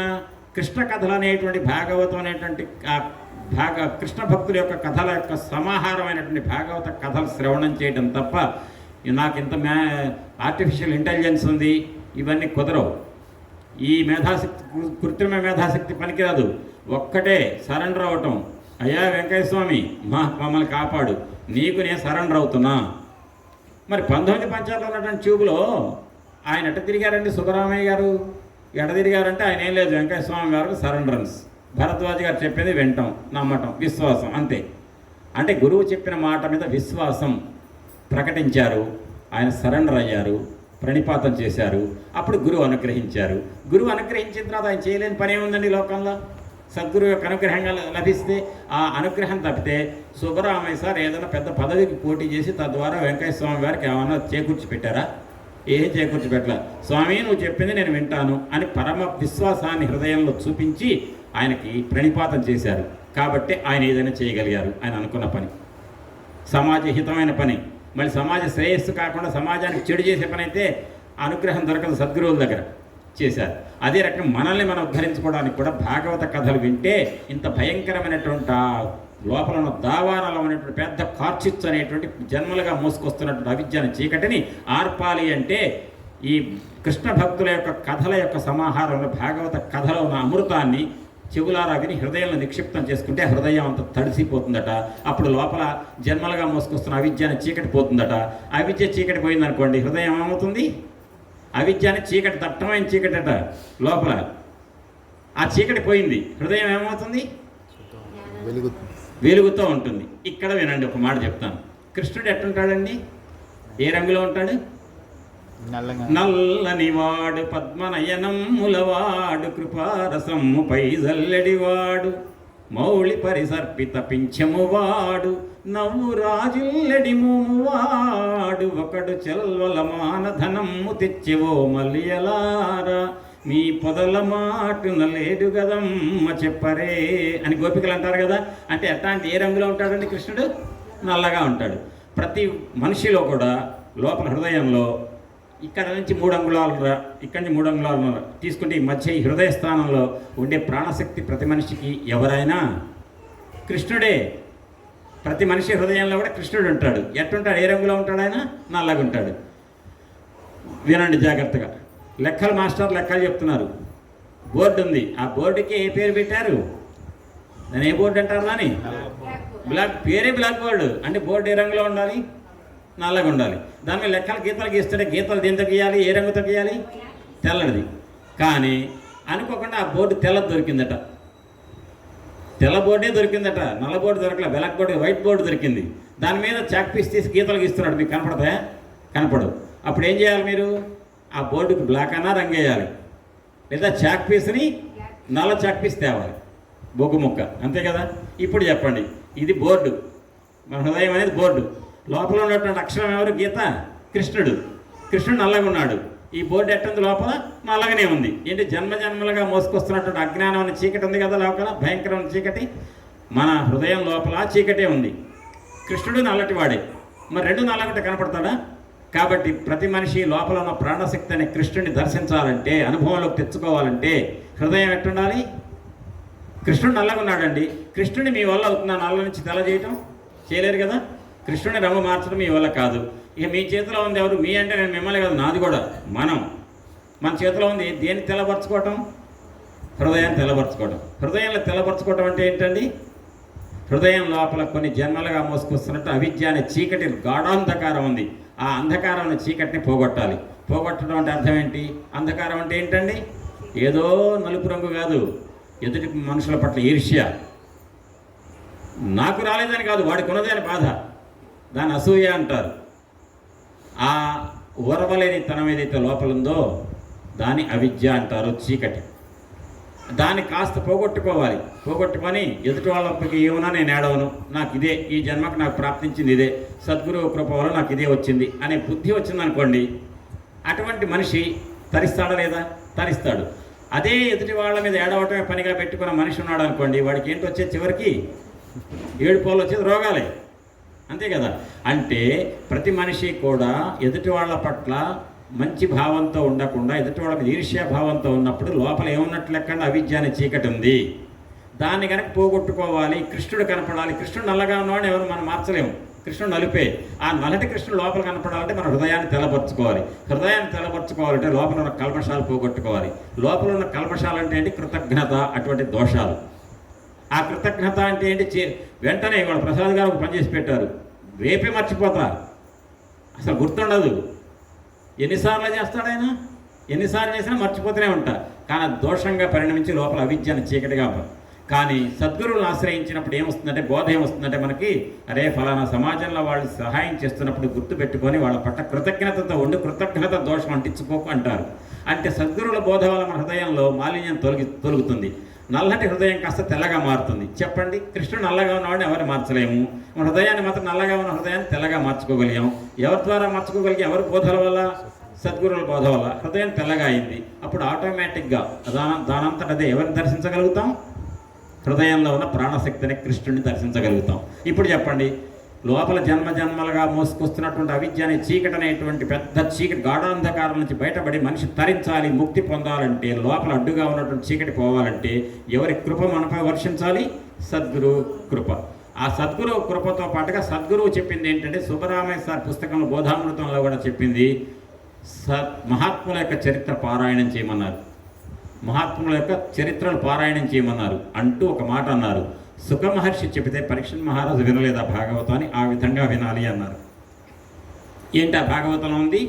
జన్మ జన్మలుగా మోసుకొస్తున్నటువంటి అవిద్య అనే చీకటి రాశిని పటాపంచలు చేసే శక్తి ఈ భాగవత కథాశ్రవణానికి ఉంది అంటూ, హరినామ కథన దావానన జ్వాలచే కాలవే ఘోరాఘ కాననములు. ఇందాక ఏమన్నాడు? పెద్ద లోపల దావానలో అగ్ని ఉంది. ఆ అగ్ని మొత్తాన్ని చల్లార్చాలంటే భాగవత కథల యొక్క వర్షం పడాలన్నాడు. ఇప్పుడేమంటున్నారు పోతన గారు? హరినామ కథన దావానల జ్వాలచే కాలవే ఘోరాఘ కాననములు. లోపల ఉంది ఏంటంటే, హృదయంలో ఇందాక నుంచి ఏం చెప్తున్నానండి మీకు, లోపల మనిషికి భగవంతుడు కృష్ణుడు కనపడకుండా ఉండాలంటే, కనపడటం లేదు అంటే అర్థం అడ్డంగా ఉంది. ఏంటి అక్కడ అడ్డంగా ఉంది? ఏంటి? హృదయంలో కృష్ణుడు ఉన్నాడు, నల్లటివాడు, కానీ కనపట్టలే. అంటే ఏముంది లోపల? ఏ ఉంటా వల్ల కనపట్టలే? చీకటి. ఏంటా చీకటి అంటే, చీమలు దూరని చెట్టు అడివేట. అంటే చీమ కూడా పట్టదట సందు. చెట్టుకు మధ్య చీమ కూడా పట్టదట. అంటే చెట్టు ఎంత దగ్గర ఉన్నట్టండి? అంత దగ్గరగా చెట్లుంటే వెలుతురు ఉంటుంది అసలు? అటువంటి చెట్టడవి లోపల ఉందట, భయంకరమైన అడవి ఉందట. అది చెప్తున్నాడు. ఆ అడవి తగలబడాలట. తగలబడాలంటే హరినామ కథన దావానల జ్వాలచే కాలవే ఘోరాఘ కాననములు. కాననం అంటే ఏంటి? అడవులు. ఘోరమైన అఘాలు అంటే పాపాలు. అనఘాష్టమి అనే వ్రతం చదివారు కదా మీరు, అనఘాదేవి అని. దత్తాత్రేయుల వారి యొక్క శక్తి ఎవరు? అనఘ. అనఘ అంటే ఏంటంటే, అఘం అంటే పాపం, అనఘ అంటే పాపం లేనిది. ఘోర అఘకానములు అంటే భయంకరమైన పాపాల రాశి లోపల ఉందట. ఆ పాపాల రాశి ఎటువంటిదంటే చీమలు కూడా పట్టనటువంటి సందు లేనటువంటి చెట్లతో కూడుకున్న అడవిట. ఆ అడవి కనుక తగలబడాలంటే పెద్ద దావానలం కావాలట. ఏంటి ఆ దావానలం అంటే హరినామ కథలట. ఆ హరినామ కథలు వినగా వినగా హృదయంలో ఉన్నటువంటి బాగా భయంకర అంధకారం చీకటితో అలుముకున్నటువంటి అడవి తగలబడిపోతుంది. అంతేకాదు వైకుంఠ దర్శన వాయు సంఘంబుచే తొలగవే భవ దుఃఖతోయదములు. భవ అంటే పుట్టడం. ఆ పుట్టగా ఏడవటమే పిల్లవాడు, పోయేటప్పుడు ఏడవటమే. పక్క వాళ్ళని పుట్టినప్పుడు వాడు ఏడుస్తాడు, పోయేటప్పుడు వాళ్ళని ఏడిపిస్తాడు. అంతే కదా, మనిషి యొక్క జన్మ అదే కదా. పుట్టంగానే తను ఏడుస్తాడు డాక్టర్ దగ్గర, పోయేటప్పుడు తన వాళ్ళని ఏడిపిస్తాడు ఆ మనిషి. అంటే జీవితం మొత్తం దుఃఖమయమే. దుఃఖానికి మధ్య ఉంటుంది సుఖం. సుఖం అంటే ఏంటి? ఓ పోలీసు తీసుకెళ్తాట ఒక దొంగని, కొడుతుంటాట కొరడా దెబ్బలు. 2 కొరడా దెబ్బల మధ్యలో విరామం ఉంటుంది, అది సుఖం అంట. పెద్దలు చెబుతుంటారు. అంటే ఒక కొరడా దెబ్బ వెంటనే కొరడా దెబ్బ కొట్టలేడు కదా, ఒక సెకండ్ అన్న గ్యాప్ కావాలిగా కర్ర పైకి ఎత్తాలంటే. ఆ 2 కర్రలు ఒకసారి కొట్టడానికి ఇంకో దెబ్బకు మధ్యలో ఉన్న గ్యాప్ ఉంది, అది సుఖం అంట.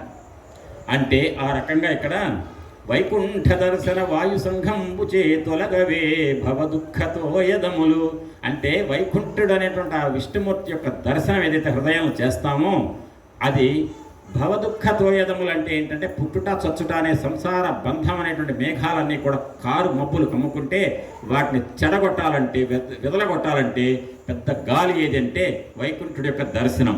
ఎక్కడ దర్శనం? తిరుపతి వెళ్ళే ఎమ్మెల్యే గారు లెటర్ రాసి ఇచ్చారంటే మా వెంటనే అక్కడికి పోతాం. మాకు కనపడతాను ఎమ్మెల్యే గారు లెటర్ కనపడుతుంది. నిజంగా విష్ణుమూర్తి దర్శనం. కానీ విష్ణుమూర్తి దర్శనమే కనుక నిజంగా వెంకటేశ్వర స్వామి దర్శనమే కనుక మనకు అంత ఫలితం ఇచ్చేటైతే మా లే అని నెట్టేవాళ్ళు ఎవరు అక్కడ? మనం ఎంతసేపు దర్శనం చేసుకుంటా? ఎక్కువ 3-4 నిమిషాలు. ఆ బాలాజీ అక్కడి నుంచి వెళ్తాం కదా లోపల, అక్కడి నుంచి చూస్తుంటాం దర్శనం అవుతుందని. కానీ దగ్గర దాకా పోగానే ఎవరు నెట్టేస్తారు. మనం అంత తిప్పలబడి వెళ్తే మనం చేసేది 7-8 నిమిషాలు ఆ ప్రాంతంలో.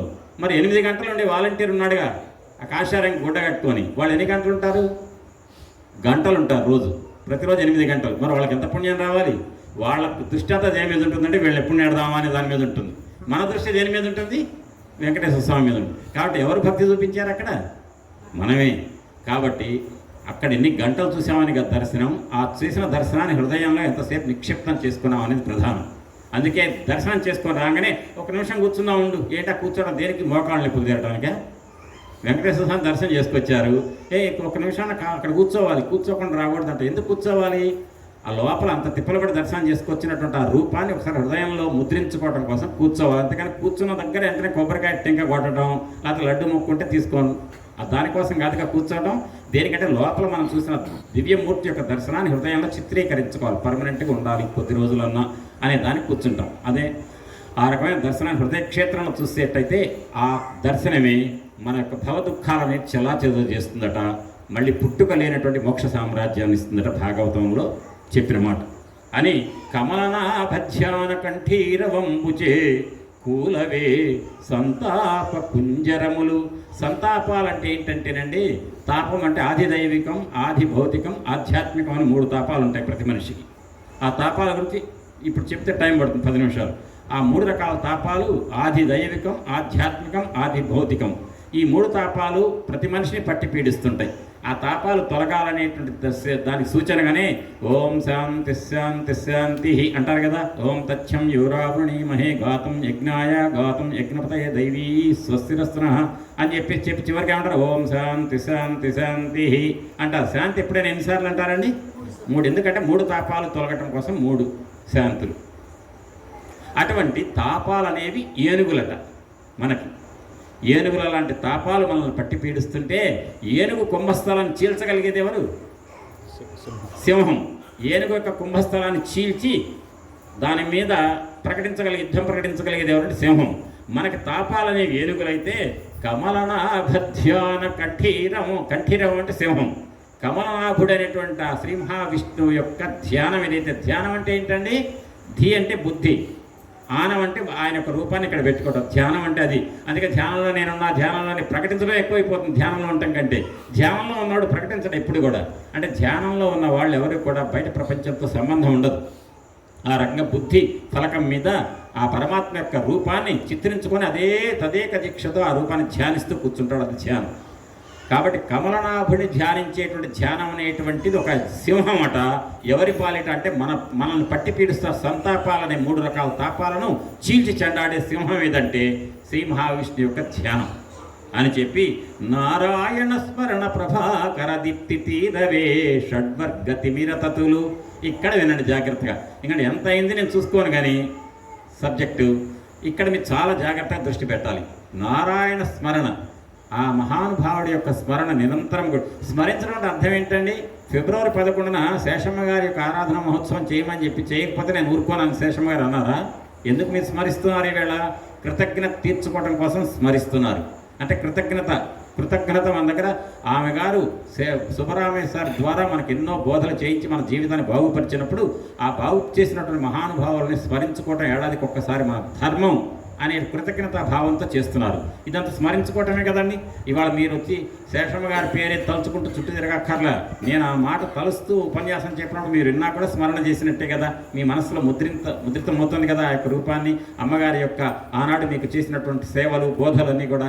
ఆ స్మరణ అంటే నారాయణమూర్తి యొక్క స్మరణ ఎటువంటిదంటే పెద్ద సూర్యకాంతి ఎట్లయితే భూమి ఆకాశాల మధ్య ఉన్న చీకటిని పటాపంచలు చేసి వెలుగునిచ్చి మన కళ్ళకు దర్శనం ఇప్పిస్తుందో అటు నారాయణమూర్తి యొక్క స్మరణ ప్రభాకర దీప్తట. అంటే నారాయణమూర్తి శ్రీ మహావిష్ణు యొక్క స్మరణ అనేది సూర్యకాంతి వంటిది. ఆ ప్రభాకర దీప్తి ఏం చేస్తుందంటే తీరవే షడ్వర్గ తిమిరతతులు అన్నారండి. ఇవి వినండి. ఇక్కడ షడ్వర్గ తిమిరతతులు అంటే ఏంటంటే 6 వర్గాలు: కామము, క్రోధము, లోభము, మోహము, మదము, మాత్సర్యము. ఈ 6 శత్రువులు. ప్రతి మనిషి లోపల ఉండేటువంటి అంతఃకరణంలో ఉండే శత్రువులు. అది ఎప్పుడూ కూడా శత్రువులు బయట ఎక్కడ ప్రపంచంలో ఉండరు. శత్రువులు ఎక్కడుంటారు? మన లోపలే ఉంటారు. అంటే నన్ను ఇంతగా గౌరవించలేదు అని ప్రతి క్షణం వెళ్ళిన చోటలో నాకు గౌరవం ఇవ్వట్లేదు అని లోపల బాధ పెట్టేవాడేవాడు. ఎక్కడి నుంచి పెడుతున్నాడు వాడు? ఎదుటి వాళ్ళ నుంచి ఎవరు బాధ పెట్టట్లే, లోపల వాడే బాధ పెడుతున్నాడు. కాబట్టి జిల్లేళ్లముడి అమ్మ ఏమన్నదంటే లోపాలు చూడకు. లోపం చూడాలంటే ఎట్ట పెట్టాలి? వేలు ఇట్ట పెట్టాలి. కానీ ఇవేం చేస్తున్నాయి? లోపలికి చూస్తున్నాయి. లోపాలు చూడకు, లోపలికి చూడు. అర్థమైందండి? లోపలికి చూసుకుంటే నువ్వేంటో తెలుస్తుంది. ఎదుటి వాళ్ళని ఒక మాట అనే ముందు నీ దగ్గర ఆ లోపం ఉందా లేదు చూసుకో అని చెప్పడం అనమాట. కాబట్టి లోపాలు చూడకు, లోపలికి చూడు. అంతర్ముఖ సమారాధ్య బహిర్ముఖ సుదుర్లభ అంటుంది లలితా సహస్రనామం. ఆ రకంగా ఎప్పుడూ కూడా అంతర్ముఖమై ధ్యానంలో ఉండమంటారు. మాట్లాడొద్దు ఎక్కువ అన్నారు వెంకటేశ్వర స్వామి గారు. మాట్లాడొద్దు అంటే సత్సంగంలో మాట్లాడొద్దనే. మాకు మాట్లాడొద్దని వెంకటేశ్వర స్వామి గారే చెప్పారు కాబట్టి నుంచి సత్సంగాలు చేసే పని కూడా లేదు, ఇక మాట్లాడక్కర్లేదు, ఇంటి దగ్గర కూర్చొని సినిమా చూడొచ్చు అంటే అయిపోతుందా? అంటే సత్సంగం దగ్గర మాట్లాడమన్నారు. తగువల జోలికి పోవద్దన్నారు. అనవసర మాటలు మాట్లాడొద్దన్నారు. ఆశ్రమంకి వస్తే రాజకీయాలు మాట్లాడద్దు, పొద్దుపోని మాటలు మాట్లాడద్దు. కానీ సత్సంగంలో మాట్లాడద్దు అని అనలేదే. సత్సంగంలో మాట్లాడటం అవసరం ఎంతో అక్కడ మాట్లాడకుండా ఉండటం, మౌనంగా ఉంటే అంత అవసరం. మౌనంగా ఆ రకంగా ఎప్పటికి అయ్యేది ప్రస్తుతం అప్పటిగా మాటలాడి అన్యుల మనలను నొప్పింపక తానొవ్వక తప్పించుకు తిరుగువాడు ధన్యుడు సుమతి అంటుంది సుమతి శతకం. ఏంటట? ఎదుటి వాళ్ళని ఎప్పుడు బాధ పెట్టకూడదు, ఎదుటి హృదయాలను ఎప్పుడు గాయపరచకూడదు. కానీ ఎప్పుడు ఏది ప్రస్తుతం అది మాట్లాడు. ఇప్పుడు మీరు ఈ ఉపన్యాసం చెప్తున్నాను, మీరు ఏదైనా మాట్లాడుతూ తిరిగారనుకోండి, నేను మాట్లాడుతూ తిరగండి పర్లేదులేండి, నేను ఎట్లా కూర్చుంటా అంటే కుదురుతుందా? మీరు మాట్లాడారనుకోండి, నేను మైక్ ఆఫ్ చేసి ఆపుతా అంతే. ఎందుకంటే మీకు వినాలి. వింటంలో తేడా వచ్చి మీరు కనుక మాట్లాడుకుంటుంటే నేను ఆపేస్తా. అవసరమైతే ఏంటమ్మా ఏం మాట్లాడుతున్నారు అని అడుగుతా. ఎందుకంటే అవసరం అక్కడ మిమ్మల్ని అక్కడ అటెంటివ్గా వినెట్టు చేయాల్సిన బాధ్యత కూడా నాకు ఉంటుంది. అప్పుడు నేను పరుషంగా ఒక మాట అనాల్సి వస్తుంది. అట్లా సమయాన్ని బట్టి సందర్భాన్ని బట్టి మన యొక్క ప్రవర్తన ఉంటుంది తప్ప ఎప్పుడు మౌనంగా ఉండడానికి లేదు, ఎప్పుడు మాట్లాడుకుంటూ ఉంటే కుదరదు. ఎప్పుడు మౌనంగా ఉండాలి అప్పుడు మౌనంగా ఉండాలి, ఎప్పుడు మాట్లాడాలి అప్పుడు మాట్లాడాలి. ఈ రకంగా ఈ లోపల ఉన్న శత్రువులు ఏంటంటే అంతఃకరణంలో ఉన్న శత్రువులు కామము, క్రోధము, లోభము, మోహము, మదము, మాత్సర్యం. మీరు ఎవరు ఏమి అనుకోకండి, నేను ఒక పోలిక పోల్చుతున్నాను. మీలో ఇంత ఎవరికైనా వర్తిస్తే కూడా మీరు బాధపడక్కర్ల, మీ దృష్టిలో కాదు నేను చెప్పేది. కామము అంటే ఏంటంటే కోరిక. కోరిక ఏంటి? ఉదాహరణకి నేను ఒక ఎమ్మెల్యేగా పోటీ చేయాలి, చేస్తా, గెలుస్తా. నేను గెలిచా, నిన్నటి వరకు దండం పెడతా, ఇవాళ ఇంటర్వ్యూనే ఇవ్వను. ఓటు కావాల్సిన సేపు దండం పెడతాం. ఓటు అయిపోయింది, నేను కనపడిన వాళ్ళం. ఓడిపోయా, అప్పుడు ఏం చేస్తాను? నన్ను ఫలానా వాళ్ళు వడగొట్టారు, నాకు ఆ ప్రాంతంలో ఓట్లు వేయించలేదు అంటారు. అంటే గెలిస్తే ఒకటి, గెలవకపోతే ఒకటి. గెలవకపోతేనే ఒకటి మీద కోపం, వాడి వల్ల ఓడిపోయానని, దానికి క్రోధం అంటారు. అదే గెలిచాడు అనుకోండి, కామము, క్రోధము, లోభము అన్నా కదా. గెలిస్తే ఏమవుతుందంటే ఇప్పుడు నేను గెలిచా కదా, రాబోయే ఎమ్మెల్సీ ఎలక్షన్స్ ఉన్నాయి కదా, దాంట్లో మరి మా ఆవిడకి ఇప్పిస్తే బాగుంటుందని ఆలోచన వస్తుంది. అంటే వీడు గెలిచేంత మాత్రం సరిపోదు, వీడు తృప్తి వాడి భార్యకి కావాలి. అక్కడ భార్యకి ఎమ్మెల్సీ ఇప్పించిన తర్వాత మళ్ళీ ఏమవుతుందంటే ఈమెకి అయింది కానీ మా అబ్బాయి ఏంటి అమ్మకి ఇప్పించడం ఏంటి ఎమ్మెల్సీ, మరి కార్పొరేషన్ మేయర్ వస్తుంది కదా, అది నాకు ఇప్పించవా అని మా అబ్బాయి అడుగుతున్నాడు అని కొడుకు ఇప్పించాలి. ఓడిపోతే ఇవన్నీ ఉండవు. ఓడిపోతే ఒకటే గోల ఏంటంటే ఫలానా వల్ల వాడు ఓడిపోయానని క్రోధం, వాడిపై కోపం, కక్ష. గెలిస్తే మాత్రం నేను ఒక్కడనే గెలిచాను కాబట్టి నా భార్యకి సీటు కావాలి, నా కొడుకు మేయర్ కావాలి, నా కోడలకి కార్పొరేటర్ కావాలి. అంటే దీన్ని లోభం అంటారు. అంటే కోరిక ఒక్క దాని నుంచే ఓడిపోతే క్రోధం, గెలిస్తే లోభం. కామము, క్రోధము, లోభం. అంటే ఎవరి పిల్లలు క్రోధము, లోభం? కామం యొక్క పిల్లలు. ఇక తర్వాత ఏమంటారంటే ఆయన గారు ఎమ్మెల్యే గెలిచారని మంత్రి పదవి వచ్చిందండి, భార్యకి ఎమ్మెల్సీ ఇచ్చారు, ఆమె కూడా మంత్రి వస్తే బాగుంది ట్రై చేస్తున్నారు కానీ రాలేదు, కొంచెం అదే ఫీల్ అవుతున్నాడు కావచ్చు, ఆ టెన్షన్లో ఉన్నాడు అంటారు. కొడుక్కి మేయర్ వచ్చిందని కోటలకు కూడా పక్క కార్పొరేషన్ మేయర్ వస్తే బాగుంటుందని చూస్తున్నారు అంటారు. ఇది చేస్తూ ఉంటే ఇంటి పదవులన్నీ ఆయన ఇంట్లో అందరికీ వచ్చేసినాయండి అని చెప్పేసాను. కానీ ఆయనకేమండి పదవులు బాగా వచ్చేసినాయి. కామం, క్రోధం, లోభం, మోహం, అన్నిటి మీద మోహం వచ్చేసింది. పదవులన్నీ రాగానే ఆయనకి ఏమొస్తుంది? ఇప్పట్లో అవసరం లేదుగా, ఎలక్షన్ ఇంకా 4 ఏళ్ళు ఉన్నాయి కదా. మదం, కామ, క్రోధ, లోభ, మోహ, మదం అయిపోయింది. అప్పుడు ఒకడు వస్తాడు మధ్యలో ఓ పుల్లలు పెట్టడానికి. ఏమయ్యా నీకు ఎమ్మెల్యే వచ్చింది, నీకు మినిస్టర్ వచ్చింది, నీ ఆవిడికి ఎమ్మెల్సీ అయ్యావు మినిస్టర్ రాలా, నీ కొడుకేమో ఇదయ్యాడు కార్పొరేషన్ మేయర్. ఆ పక్కన ఆయన తెలుసు, ఆయన ఎవరో, ఆయనకి మంత్రి పదవి ఉంది, భార్యకి మంత్రి పదవి ఉంది, కొడుక్కి మంత్రి పదవి ఉంది, కోడలికి కూడా మంచి పోస్ట్ ఉంది ఎంపీ అనగానే వెంటనే వాడి మీద వీడికి ఏం పుడుతుంది? ఏడుపు. నిజంగా నా భార్యకి ఎమ్మెల్సీ వచ్చింది, నేను ఎమ్మెల్యే అయ్యాను, మంత్రి అయ్యాను, కానీ మరి ఆయన ఇంటూ అందరికీ మంత్రి పదవులు ఉన్నాయట అంటే ఏడుపు, మాత్సర్యం. అంటే ఈ ఇన్ని దుర్లక్షణాలు లోపల పుట్టడానికి ఒక్కటే కారణం ఏదైంది? తల్లి ఎవరు? కామం, కోరిక. ఆ కామాన్ని వెంకయ్య స్వామి వారు ఏమన్నారంటే ఆశ అన్నారు. ఆశ ఉండొచ్చు, దురాశ. ఆశ వదులుకుంటే అంతా వదులుతారా అంటారు, అంతే కదా. అంటే మనం ఎంతవరకు ఆశ ఉండాలో అంతవరకే ఉండాలి తప్ప దురాశ ఉండకూడదు అని చెప్పి ఆశ వదులుకుంటే అన్నీ వదులుతాయి అని చెప్పి దానికి అర్థం అదనమాట. ఈ కామక్రోధ లోపం, మొహమ్మద్ మాత్సర్యాలనే అరిషడ్ వర్గాల లోపల ఏవైతున్నాయో అవి ఎంతటువంటి భయంకరమైనటువంటి వ్యాధి అంటే మనిషిని పతనావస్థకు దిగజారుస్తాయట. ధ్యాయతో విషయాన్ పుంసః సంగస్తేషుపజాయతే సంగా సంజాయతే కామాత్ క్రోధో విజాయతే క్రోధాద్భవతి సమ్మోహ స్మృతివిభ్రమ స్మృతిభ్రంశ బుద్ధినాశ ప్రణశ్యతి అని భగవద్గీత చెప్తుంది. అంటే కామం దగ్గర నుంచి మొదలుకొని, క్రోధం నుంచి మొదలుకొని చిట్ట చివరికి మనిషే నాశనం అయిపోతాట, పతనం అయిపోతాట. అసలు పతనం కాకుండా ఉండాలంటే లోపల ఏ కామం కోరిక పుట్టాలో ఆ కోరిక మాత్రమే సన్మార్గంలో సత్ కామాలు మాత్రమే పుట్టాలి. మంచి కామములు, మంచి కోరికలు జాగ్రత్తగా గమనించండి. కామం, క్రోధం, జాగ్రత్తగా ఇక్కడే ఒక చిన్న విప్పుతా ఒక ముడి. కామం, క్రోధం, లోభం, మోహం, మదం, మాత్సర్యం 6.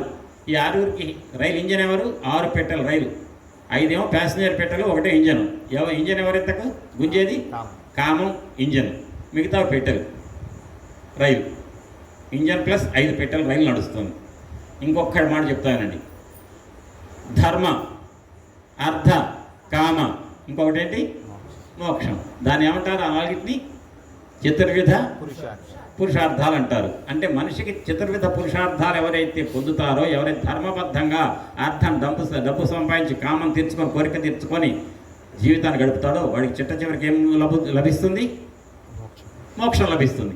ఇక్కడ వినండి, ఇక్కడ కామం ఇంజను, 5 పెట్టెలు రైలు, ఇటు ధర్మం, అర్థం, కామం, మోక్షం. వీడికి ఇక్కడ మోక్షం ఉందా? పతనమే ఉంది. ఇక్కడ కామక్రోధ లోపాల దగ్గర నుంచి మనిషి ఏమైతే పతనం అవుతాయని భగవద్గీత చెప్పింది. ఇక్కడ ధర్మం, అర్థం, కామం. ధర్మం అనే దానికి మొదటి పేటేశాడు, మొదటి ప్లేస్. దాని నుంచి అర్థం సంపాదించాడు ధర్మబద్ధంగా ఏం తీర్చుకుంటున్నాడు? ధర్మం, అర్థం, కామం తీర్చుకుంటున్నాడు. చివరికి వాడికి ఏం మిగులుతోంది? మిగలటమే ఉంది, మోక్షమే. జీవితం చరితార్థం అవుతుంది. అంటే ఇప్పుడు చెప్పండి, కామం అనేది ఎన్నో స్థానంలో ఉన్నప్పుడు పతనమయ్యాడు మనిషి? 1వ స్థానంలో. అదే కామం ఎన్నో స్థానంలో ఉంది? 3వ స్థానంలో. దానికి ముందు ఎవరిని పెద్దపేట వేశారు? ధర్మానికి పెద్దపేట వేసి కోరిక తీర్చుకునే వాడికి ఎప్పటికే మోక్షం వస్తుంది. అదే కామమే ప్రధానం అనుకొని జీవితం గడిపేవాడికి పతనం వస్తుంది. ధర్మం బద్ధంగా కామం తీర్చుకోండి, అర్థం సంపాదించండి అని చెప్పి బోధన ఇచ్చేవాళ్ళు ఎవరండి? సద్గురువులు, మహానుభావులు, అవధూతలు. కాబట్టి అటువంటి స్థితిలో ఒక చిన్న మాట చెబుదాం అనుకుంటున్నాను. ఇక్కడ కాళిరామస్వామి అనే మహానుభావుడు ఏం చేశాడు వెంకటేశ్వర స్వామి వారి దగ్గర? అయ్యా వెంకటేశ్వర స్వామివారు నాకు అప్పులు తీరేట్టుగా లేదండి, పొలం అమ్మేట్టు, కొంత పొలం అమ్మేసుకోవాల్సి వచ్చేట్టు ఉంది అన్నాడు. అనగానే వెంకటేశ్వర స్వామి వారు ఎన్ని ఎకరాలు అమ్ముతావు అన్నారా? ఏమన్నారు? వద్దయ్యా నీ వ్యాపారం నువ్వు చేసుకో, నీ అప్పులు తీరిపోతాయి అన్నారు. నీ వ్యాపారం చేసుకోమనగానే కాళిరామస్వామి ఏమన్నాడు? ఆయన వ్యాపారం కటిక వ్యాపారం, అంటే జంతువుని చంపటం. అప్పుడు ఏమన్నాడు? స్వామివారు మీరే కదండి జంతువు హింస పెట్టకూడదు అన్నారు కదండి, పాపం అన్నారు కదా, మరి నేను చేస్తే పాపం తగులుతుందిగా అన్నారు. ఏమయ్యా, ఆ జీవాన్ని పెంచేవాడు, ఒక వయసు 60 రోజులు 70 రోజులు వచ్చిన తర్వాత జీవాన్ని అమ్మేవాడు, కొనేవాడు, అమ్మటానికి కొనడానికి మధ్యలో ఎవడు ఉంటాడు? ఎవరు? మధ్యవర్తి. కొన్నవాడు దేంట్లో తీసుకెళ్ళాలి? బండో లారియో తీసుకెళ్ళేవాడు. తీసుకెళ్తే దాన్ని చంపాలి, దాన్ని కొయ్యాలి, మాంసం వండాలి, పెట్టాలి, తినాలి. 10 మందిలో నువ్వు ఎన్నో వాడివి అని చెప్పారు? 10 మందిలో నువ్వు ఎన్నో వాడివి అని చెప్పారు? కార్యక్రమం 11వ వాడు అని చెప్పారు. 11వ వాడు అంటే 10 మందిలో ఉన్నాడా? 10 మందిలో 11వ వాడు ఏంటండి? అంటే నీకు అంటేది లేదయ్యా పాపం. పాపం అందరికీ కూడా సమభాగంలో వస్తుంది. అధర్మం పాపం అంటే ఎవరి ధర్మం వాళ్ళది. జీవహింస చేయొద్దు, చేస్తున్నారు అనే మాట ప్రస్తావించడం అనవసరం. ఎందుకంటే ధర్మాన్ని బట్టి వాళ్ళు చేస్తారు, వాళ్ళకి అది ధర్మం అంతే అని చెప్పి నీ వృత్తికి సంబంధించిన ధర్మాన్ని నువ్వు పాటిస్తున్నావు, నీకు పాపం తగలదని వెంకటేశ్వర స్వామి వారు చెప్పి నువ్వు పొలం తెగన అమ్ముకో, 2 కాదు ఇంకో ఎకరం అమ్ముకో, నాకు కూడా గది కట్టి అనలేదు కదా.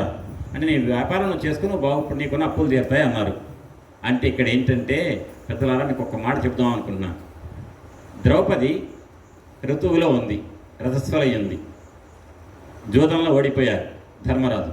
దుశ్శాసనుడికి చెప్పాడు, పట్టుకోరా ద్రౌపదిని, జుట్టు పట్టుకొని లాక్కోరా. వెంటనే అక్కడ ఒక మనిషి ఉన్నాడు, తప్పు నాయన నువ్వు చేస్తున్న చాలా తప్పు అన్నాడు. ఎవరు? విదురుడు. ఏమన్నాడు? 5 పడగల సర్పంతో ఆడుతున్నావు దుర్యోధన, జాగ్రత్త అన్నాడు. ఏమన్నాడండి? 5 పడగల సర్పంతో ఆడుతున్నావు. 5 పడగల సర్పం అంటే భయపడాలి. వెంటనే కర్ణుడికి ఏం తోచిందంటే, మామూలు మంచి సద్గురువుని ఆశ్రయించిన వాడికి ఏంటంటే, వాము 5 పడగల సర్పం కదా, ద్రౌపది అంటే శక్తి స్వరూపిణి, ఆడవాళ్ళని హింసించకూడదు, బాధ పెట్టకూడదు అని చెప్పి అనుకుంటాడు మంచి సత్పురుషుడు. దుర్మార్గుడికి ఏమొస్తుంది ఆలోచన? ఓహో 5 పడగల సర్పమా అంటే 5 మంది మొగుళ్ళు ఉన్నారు కదా, కాబట్టి ఆ స్త్రీ ఒక స్త్రీ కాదు, ఆమె పతిత. 5 మొగుళ్ళతో కాపురం చేస్తున్న దానికి ఒంటి మీద చీర లేకపోతే ఏమైంది, లాక్కొచ్చి విడిచేసేయి, మొత్తం విడిచేసేయి అన్నాడు. ఎవరండి? కర్ణుడు. యువతలు చెప్పిన విదురుడు ఏమన్నాడు? 5 పడగల సర్పంతో ఆడుతున్నావు, జాగ్రత్త సుయోధన అన్నాడు. ఈయన ఏమన్నాడు? 5 మొగుళ్ళతో ఉన్నటువంటి ఆడదే కాదు, అటువంటి దానికి ఏమైనా చేయొచ్చు అన్నాడు. కానీ దుర్యోధనుడికి ఏది ఎక్కింది? విదురుడు మాట ఎక్కల, కర్ణుడు ప్రేరణ నచ్చింది. వెంటనే దుర్యోధనుడు ఏమన్నాడు? దుశ్శాసన పట్టుకురా అన్నాడు. అంటే కర్ణుడు ప్రేరణ, దుర్యోధనుడు ఆజ్ఞ, దుశ్శాసనుడు యొక్క అమలు, ఆచరణ. వెంటనే ద్రౌపదిని పట్టుకొచ్చారు. పట్టుకురాగానే కూర్చున్నాడు కుర్చీలో. ఎవరు? పుట్టుకతోటి గుడ్డివాడు. పెట్టుతో గుడ్డిది ఎవరంటే గాంధారి. కళ్ళు లేవు తన భర్తకు. గాంధారి ఏమనాలి? నా భర్త కళ్ళు లేవు కాబట్టి నా కళ్ళతో ప్రపంచాన్ని చూసి నా భర్తకు చెప్పి తెలియచేసే విషయాలన్నీ కూడా ఆయనకు అర్థమయ్యేట్టు చేయాలని అనుకోవాలా? అనుకోలే. నా భర్త కళ్ళు లేవు కాబట్టి నాకు కూడా కళ్ళు లేకుండా ఉండాలి, నా భర్త చూడలేదు లోకాన్ని నేను కూడా చూడకుండా ఉండాలి అని చెప్పి కళ్ళకు గంతలు కట్టుకుంది. ధర్మం అది. తన భర్త కళ్ళు ఎప్పుడైతే లేవో తన కళ్ళనే తన భర్తకు కళ్ళుగా చేసి లోకాన్ని చూపించి వాళ్ళ కాపురాన్ని సజావుగా జరిగేట్టు చేయాలి. మరి ఈయన పుట్టుగుడ్డి, ఆమె పెట్టుగుడ్డి, ఇద్దరు గుడ్డి వాళ్ళు. వాళ్ళకి పుట్టే సంతానం కూడా ఎటువంటి వాళ్ళు పుడతారు? గుడ్డి వాళ్ళే పుడతారు. అంటే దుర్యోధనుడికి కళ్ళు ఉన్నాయి కదా సార్ అంటారేమో. కళ్ళున్నా కూడా సత్యాన్ని చూడలేని గుడ్డివాడ ఏడాలేదా?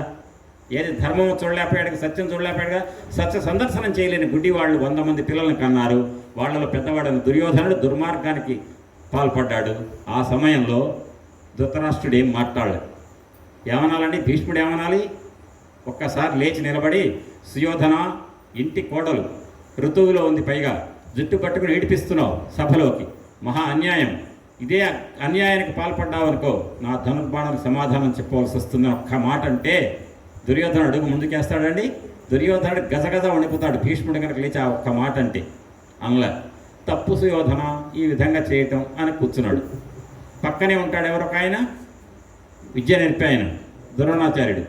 భీష్ముడు ఏదంటే అదే అంటాడు ద్రోణాచార్యుడు. ఊరుకున్నాడు.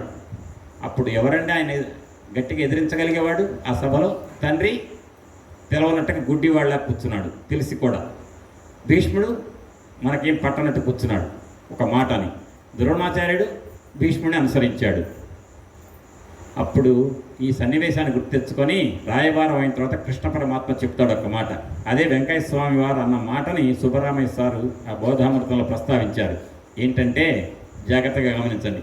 సారపు ధర్మమున్ విమల సత్యము పాపము చేత బొంకుచే పారము పొందలేక చెడబారినదైన అవస్థ దక్షులెవ్వారలుపేక్ష చేసిరి అది వారల చేటగుగాని ధర్మ నిస్తారకమయ్యు సత్య శుభదాయకమయ్యు దైవముండెడున్ అన్నారు.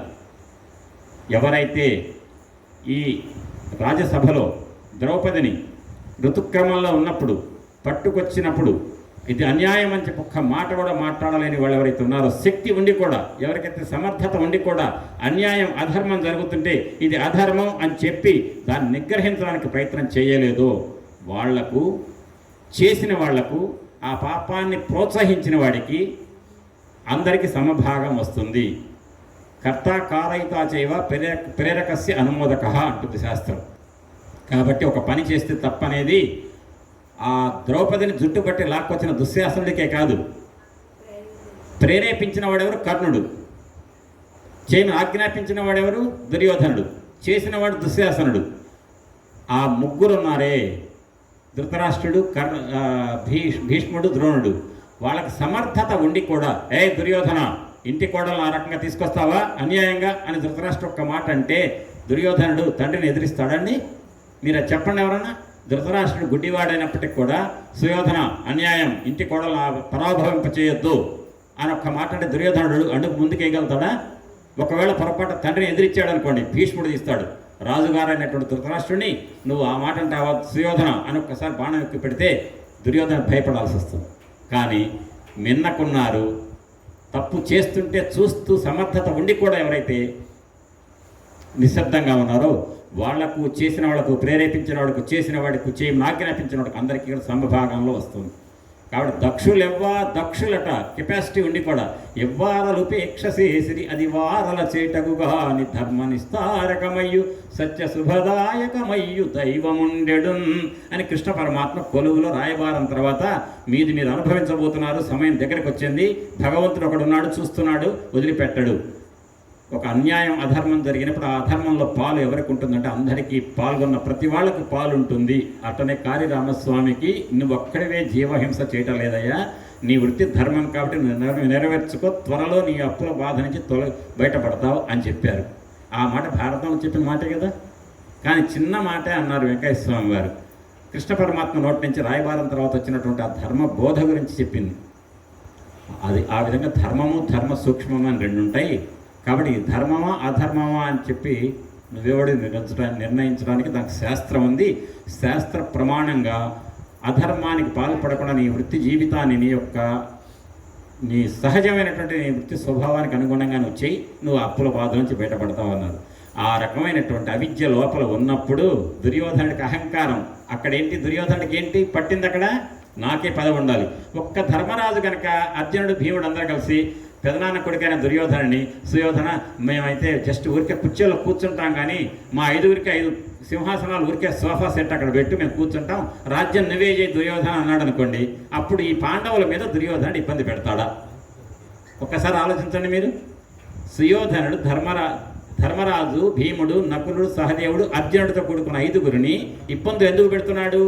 వాళ్ళు పెదనాన్న కొడుకు, బాబాయ్ కొడుకులు కాబట్టి వాళ్ళకు కూడా సగపాలు రాజ్యం ఇవ్వాల్సి వస్తుంది అనేటువంటి ఒక దుగ్ధతోటే కదా దుర్యోధనుడు. అంటే ఆ దుర్యోధనుడికి ఏంటి పట్టింది? లోపల ఒక కోరిక పట్టింది. ఏంటి? నాకే రాజ్య పదవి ఉండాలి, వాళ్ళకు ఉండటానికి లేదు, నాకే ఉండాలి. దాన్ని ఏమంటారు? లోభం. కామం, క్రోధం, లోభం. కాబట్టి అరిషడ్ వర్గాలనే 6 లోభం అనే ఒకే ఒక దోషం వల్ల దుర్యోధనుడికి ధర్మరాజాదులైనటువంటి పక్షాన ఉన్న వాళ్లకు ధార్తరాష్ట్రులైనటువంటి ధృతరాష్ట్ర యొక్క కుమారులకు మధ్య భారత యుద్ధం జరిగింది. అంటే భారత యుద్ధం జరగడానికి కారణం ఏదండి? దుర్యోధనుడు లోపల ఉన్నటువంటి లోభం అనేటువంటి ఒక లక్షణం. ఈ ఆరుగురితో కామక్రోధ లోభం మహోమత్సర్యాలను ఆరుగురిలో లోభం ఉందా లేదా? ఈ అచ్చపు చీకటి ఇదంతా తొలగాలి అంటే నారాయణ స్మరణ ప్రభాకర దీప్తి తీరవే షడ్వర్గతి మీరత. ఇదంతా ఈ లైన్ గురించి చెప్పాను నేను. అంత జాగ్రత్తగా వినండి అన్నాను కదా. ఈ లైన్ దగ్గర నారాయణ స్మరణ ప్రభాకర దీప్తి తీరవే షడ్వర్గతి మీరతతులు. ఒక్క మాట మీరు చెప్పండి, వదిలిపెట్టేస్తా. ఇక్కడ ఈ మాట నారాయణమూర్తి యొక్క స్మరణ నిరంతరం చేస్తూ ఆయన గొప్ప మనసులో భావిస్తూ ఆయన్నే ధ్యానిస్తూ ఆయన గొప్ప అని మనసు నమ్మిస్తూ జీవితం గడిపితే దాన్ని నారాయణ స్మరణ అంటారు. ఆ నారాయణ స్మరణ చేసిన వాళ్ళ హృదయం లోపల ఉన్న చీకటి తొలగిపోతుంది. లోభం ఉండదు, కామం ఉండదు, క్రోధం ఉండదు, మదం ఉండదు, మాత్సర్యం ఏది ఉండదు. ధర్మమే ఉంటుంది, ధర్మం నుంచి అర్థం ఉంటుంది, దాని నుంచి కామం ఉంటుంది, దాని నుంచి మోక్షం వస్తుంది. ఇక్కడ కామమే ప్రధానంగా ప్రజ్వరిల్లుతూ క్రోధం లోభం వచ్చింది. ఎవరికి? దుర్యోధనుడికి. ఎందుకని? ఆయన ఏం చేస్తుంటే బాగుండేది? ఒక్క సమాధానం చెప్పండి, వదిలిపెడతా. ఏం చేయాలంటే ఇక్కడ ఏం చెప్పాడు భాగవతంలో? షడ్వర్గ తిమిర తత్తులు అనేటువంటి 6 వర్గాలతో కూడుకున్న అచ్చపు చీకటి తొలగిపోవాలంటే ఏం చేయాలంటే ముందేంటి? నారాయణ స్మరణ. అక్కడ దుర్యోధనుడికి చుట్టుపక్కల తిరుగుతున్న నారాయణమూర్తి రూపం ఎవరు? కృష్ణుడు. అంటే దుర్యోధనుడు ఏ క్షణమైనా ఏ గొల్లవాడా యాదవుడా అన్నాడే తప్ప కృష్ణుడిని భగవంతుడిగా దర్శించాడా అండి? కానీ ఆయన్ని భగవంతుడిగా దర్శించి ధర్మ మార్గంలో నడిచిన వాళ్ళు పాండవులు. కాబట్టి వాళ్లకు షడ్వర్గాలు అనేటువంటి కామక్రోధ లోభాలు అనేవి లేవు. ధర్మమే ఉంది, దాని నుంచి అర్థం ఉంది, దాని నుంచి కోరిక ఉంది, మోక్షం పొందేవారు వాళ్ళు. అదే ఇక్కడ దుర్యోధనాదులకు ఉంది, అది లేదు. వాళ్ళకి ఏముంది? అహంకారం, లోభం, మదం. నారాయణ స్మరణ లేదు. కాబట్టి మనకేం చెప్తుంది భాగవతం? నారాయణుని స్మరించినటువంటి పాండవులు ఏదైతే ఉద్ధతి పొందారో ఆ స్థితి మీరు కూడా పొందాలంటే నారాయణ స్మరణతో కూడుకున్న భాగవత కథలు వినండి. విననేటువంటి ధృతరాష్ట్ర పుత్రులైనటువంటి 100 మంది నాశనం అయిపోయారు. కాబట్టి నారాయణ స్మరణ చాలా ప్రధానం. ఆ కృష్ణ పరమాత్మను భగవంతుడిగా దర్శించినటువంటి ధర్మరాజాదులు ఏదైతే చేశారో ఆ మార్గంలో భాగవత కథాశ్రవణం చేయండి అని చెప్పి నారాయణ స్మరణ ప్రభాకర దీప్తి తీరవే షడ్వర్గతి మిరతతులు అని ఒక మాట. నలిన నయన భక్తి నావచేకాక సంసార జలది దాటి చనగరాదు వేయునేల మాకు విష్ణు ప్రభావంబు తెలుపవయ్య సూత ధీ సమేత. ఓ బుద్ధిమంతుడైన సూత మహర్షి, మాకు ఎటువంటి చెప్పాలంటే నారాయణమూర్తి యొక్క స్మరణ నిరంతరం హృదయాల్లో కలగాలంటే ఈ కృష్ణ పరమాత్మ యొక్క భక్తుల యొక్క కథలతో సమాహారంగా సంపుటిగా ఉన్నదో ఆ భాగవతంలో ఉన్నటువంటి కథామృతాన్ని మా చెవులకు సోకెట్టుగా చెప్పయ్యా సూత మహర్షి అని అడుగుతున్నారు. ఇంకా రిక్వెస్టే. పొద్దున ఈ పూట చెప్పిన దాన్ని బట్టి నాకేం తేలుతుంది? సూత మహర్షి గద్దె మీద కూర్చుంటే ఏం చెప్పాలి అని రిక్వెస్ట్ అప్లికేషన్ పెట్టుకుంటున్నారు సౌనకాది మునులు. ఆ సెకండ్ అప్లికేషన్ ఇది అయిన తర్వాత ఏంటి ఆ అప్లికేషన్ని మన్నించి ఆయన ఏం చేశాడు? ఇక్కడ ఏమంటారు? వెంటనే ఇప్పుడు నేను ఉపన్యాసం కింద రాగానే కూర్చోగానే ఏం చేశాను నేను? సరాసరి అంతా వినండి భాగవతం అన్నానా? ఏమన్నా నేను? ప్రార్థన చేశాను. ఆయన కూడా ప్రార్థన చేయాలి కదా. ఎవరు? సూత మహర్షి. సూత మహర్షికి గురువు ఎవరంటే ఆయన చెప్పుకొచ్చాడు. సౌనకాది మునులారా, నన్ను ఇంత బతిమలాడుతున్నారు చెప్పమని నాకు బ్రహ్మాండంగా వచ్చాయా భాగవతం చెప్తా అని చెప్పి కాలు ఎగరేయలేదు మహానుభావ. ఆనాడు సుఖమహర్షి పరీక్షణ్ మహారాజుకు చెప్తే దాని దివ్య దృష్టితో నేను చూశానయ్యా భాగవతం చెప్తాను అనగానే సుఖమహర్షికి ఎవరు చెప్పారు అంటే సుఖమహర్షి నాకేముందండి భాగవతం అంతా నాకు అంత కొట్టిన పిండి అనలా, మా నాన్నగారు వ్యాసుడి నుంచి నేర్చుకున్నా అన్నాడు. మరి వ్యాసుడు ఎక్కడి నుంచి వచ్చిందంటే నాదే ఉందండి, నారద మహర్షి బోధిస్తే నేను రాశాను భాగవతం అన్నాడు. నారద మహర్షి నీకెక్కడ వచ్చిందా అంటే మా నాన్న బ్రహ్మగారు చెప్పారు అన్నాడు. ఆ బ్రహ్మగారు అంటే నాకేం తెలుసాయా, మా నాన్న విష్ణుమూర్తి ధ్యానం చేస్తుంటే ఆయన్ని నాకు 4 శ్లోకాలు చెప్పాడు, దాని నుంచి జ్ఞానం పొంది సృష్టి రచన చేసి తద్వారా భాగవతాన్ని లోకానికి అందించాలి భగవతత్వాన్ని నేను చేశానని అన్నాడు. అంటే మీరు వినండి ఒక్కసారి సీక్వెన్స్.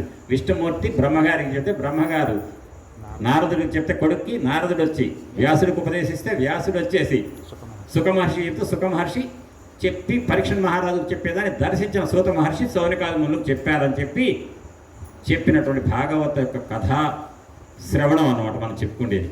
అప్పుడు నమస్కారం పెట్టుకోవాలి కదా. ఎవరు? సూతుడు. ఎవరికి పెట్టుకోవాలి నమస్కారం? ఆయన నెక్స్ట్ లెవెల్లో గురువు ఎవరు?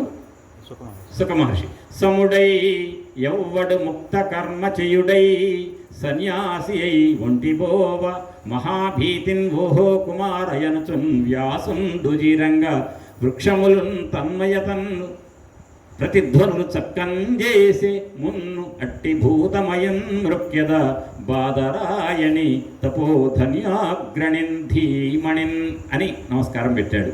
ఈ నమస్కారంతో ఇప్పుడు ఆపేద్దాం. అంటే ఆయన అవధూతోత్తముడైనటువంటి సుఖ మహర్షిని, మహానుభావుడైనటువంటి సూత మహర్షి సముడై ఎవ్వడు ముక్త కర్మ చేయుడై, సుఖ మహర్షి యొక్క గొప్పతనం గురించి చెప్తున్నాను. ఒక మాట వినండి, రేపు కొనసాగిస్తా. ఒక కొలంలో ఆడవాళ్ళు స్నానం చేస్తున్నారట, బట్టలు విప్పేసి ఒడ్డున పెట్టి. అటుగా సుఖ మహర్షి వచ్చాడు. వయసు అంతా 15 ఏళ్ల పిల్లవాడు. ఆ 15 ఏళ్ల పిల్లవాడు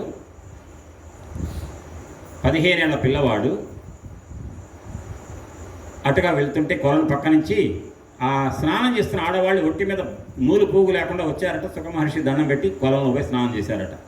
ఒక్క నిమిషం తర్వాత అటుగా ఈ సుఖ మహర్షి యొక్క తండ్రి, ఎవరు సుఖ మహర్షి యొక్క తండ్రి వ్యాస మహర్షి అటుగా వెళ్తున్నాడు. ఆయన వయసు ఎంత అంటే 90 సంవత్సరాల వయసు. ఆయన రాగానే వెంటనే పొలంలో స్నానం చేస్తున్నటువంటి ఆ స్త్రీలు ఒక్కసారి ఒడ్డుగా వచ్చి చక్కచక్క ఒంటి మీద బట్టలు కట్టుకొని వచ్చి దండం పెట్టారట. వ్యాస మహర్షి అడిగారట, ఇందా నా కుమారుడు 15 ఏళ్ల పిల్లవాడు అటుగా వెళ్తుంటే ఒంటి మీద బట్ట నూలు పోగు లేకుండా వచ్చి దండం పెట్టి వెళ్ళారు. అదే నేను 90 ఏళ్ల ముసలివాడిని, గడ్డ నెరిసిపోయింది. నేను ఎటుగా వెళ్తుంటే నాకు బట్టలు చుట్టుకొని వచ్చేందుకు మీరు నమస్కారం పెట్టారు, నన్ను అవమానించడానికే అన్నాడు. నీకు మేము బట్టలు కట్టుకోలేదనే 2 కనపడుతున్నాయి కదా, అందుకని నీకు కట్టుకొని వచ్చాము. నీ కుమారుడు అటు వెళ్తూ ఒంటి మీద బట్టలు లేకుండా రావడం ఏంటమ్మా అనలేదు. ఎందుకంటే వాళ్ళలో చూసే దైవత్వాన్ని చూస్తున్నాడు శుకుడు. అంటే అంత గొప్పవాడు. ఎదుటి ఉన్నటువంటి చెట్టులో దైవాన్ని చూస్తాడు, ఒంటి మీద బట్టలు ఉన్నాయా లేవా అనేది కాదు, మనిషిలో దైవత్వాన్ని దర్శించేటువంటి బ్రహ్మను రమించే మహానుభావుడు సుఖ మహర్షి. అది సుఖ మహర్షి యొక్క గొప్పతనం. ఇక ఆయన గురించి ఒక అవధూత దగ్గర చెప్పుకుంటే ఎంత గొప్ప అండి. అటువంటి సుకుడిని ప్రార్థించాడు సూత మహర్షి. ఆయన అటు వెళుతుంటే సుఖ సుఖ అని చెప్పేసి వెంటబడుతున్నట్టు అడవిలో వ్యాస మహర్షి. ఎందుకంటే ఎంతైనా పుత్ర ప్రేమ ఉంటుంది కదా. అప్పుడట సుకుడు వెనక్కి తిరగలేదట. ఎందుకంటే సుఖ సుఖ అని పిలుస్తుంటే తండ్రి పిలుస్తున్నాడు, ఆయనకేం తెలుసు? ఆయన తండ్రి ఏంటి, చెట్టు ఏంటి అన్నీ ఒకటే ఆయనకి. అప్పుడు చెట్లన్నీ అన్నాయట, ఓయ్ ఓయ్ ఓయ్ ఓయ్ అన్నట. అంటే తండ్రి కొడుకుని పిలుస్తుంటే కొడుకు సమాధానం చెప్పలా, కొడుకు బదులు చెట్లు చెప్పినాయట. అంటే అర్థం ఏంటండి, ఆ సుఖ మహర్షి ఎక్కడున్నాడంటే సకల చెట్లలో, సకల ప్రాణిలో, సకల జంతువులలో, సకల స్థావర జంగమాలలో కూడా భగవతత్వాన్ని దర్శించిన మహానుభావుడు సుకుడు. కాబట్టి సముడై అంటే అన్ని సమత్వాన్ని, ముక్త కర్మ చేయుడై సన్యాసి అయి ఒంటి బోవ మహాభీతిన్ ఓహో కుమారయనుచున్ వ్యాసుండు జీరంగా వృక్షములను తన్మయతన్ ప్రతిధ్వనులు చక్కం చేసి మున్ను అట్టి భూతమయం నృత్యద.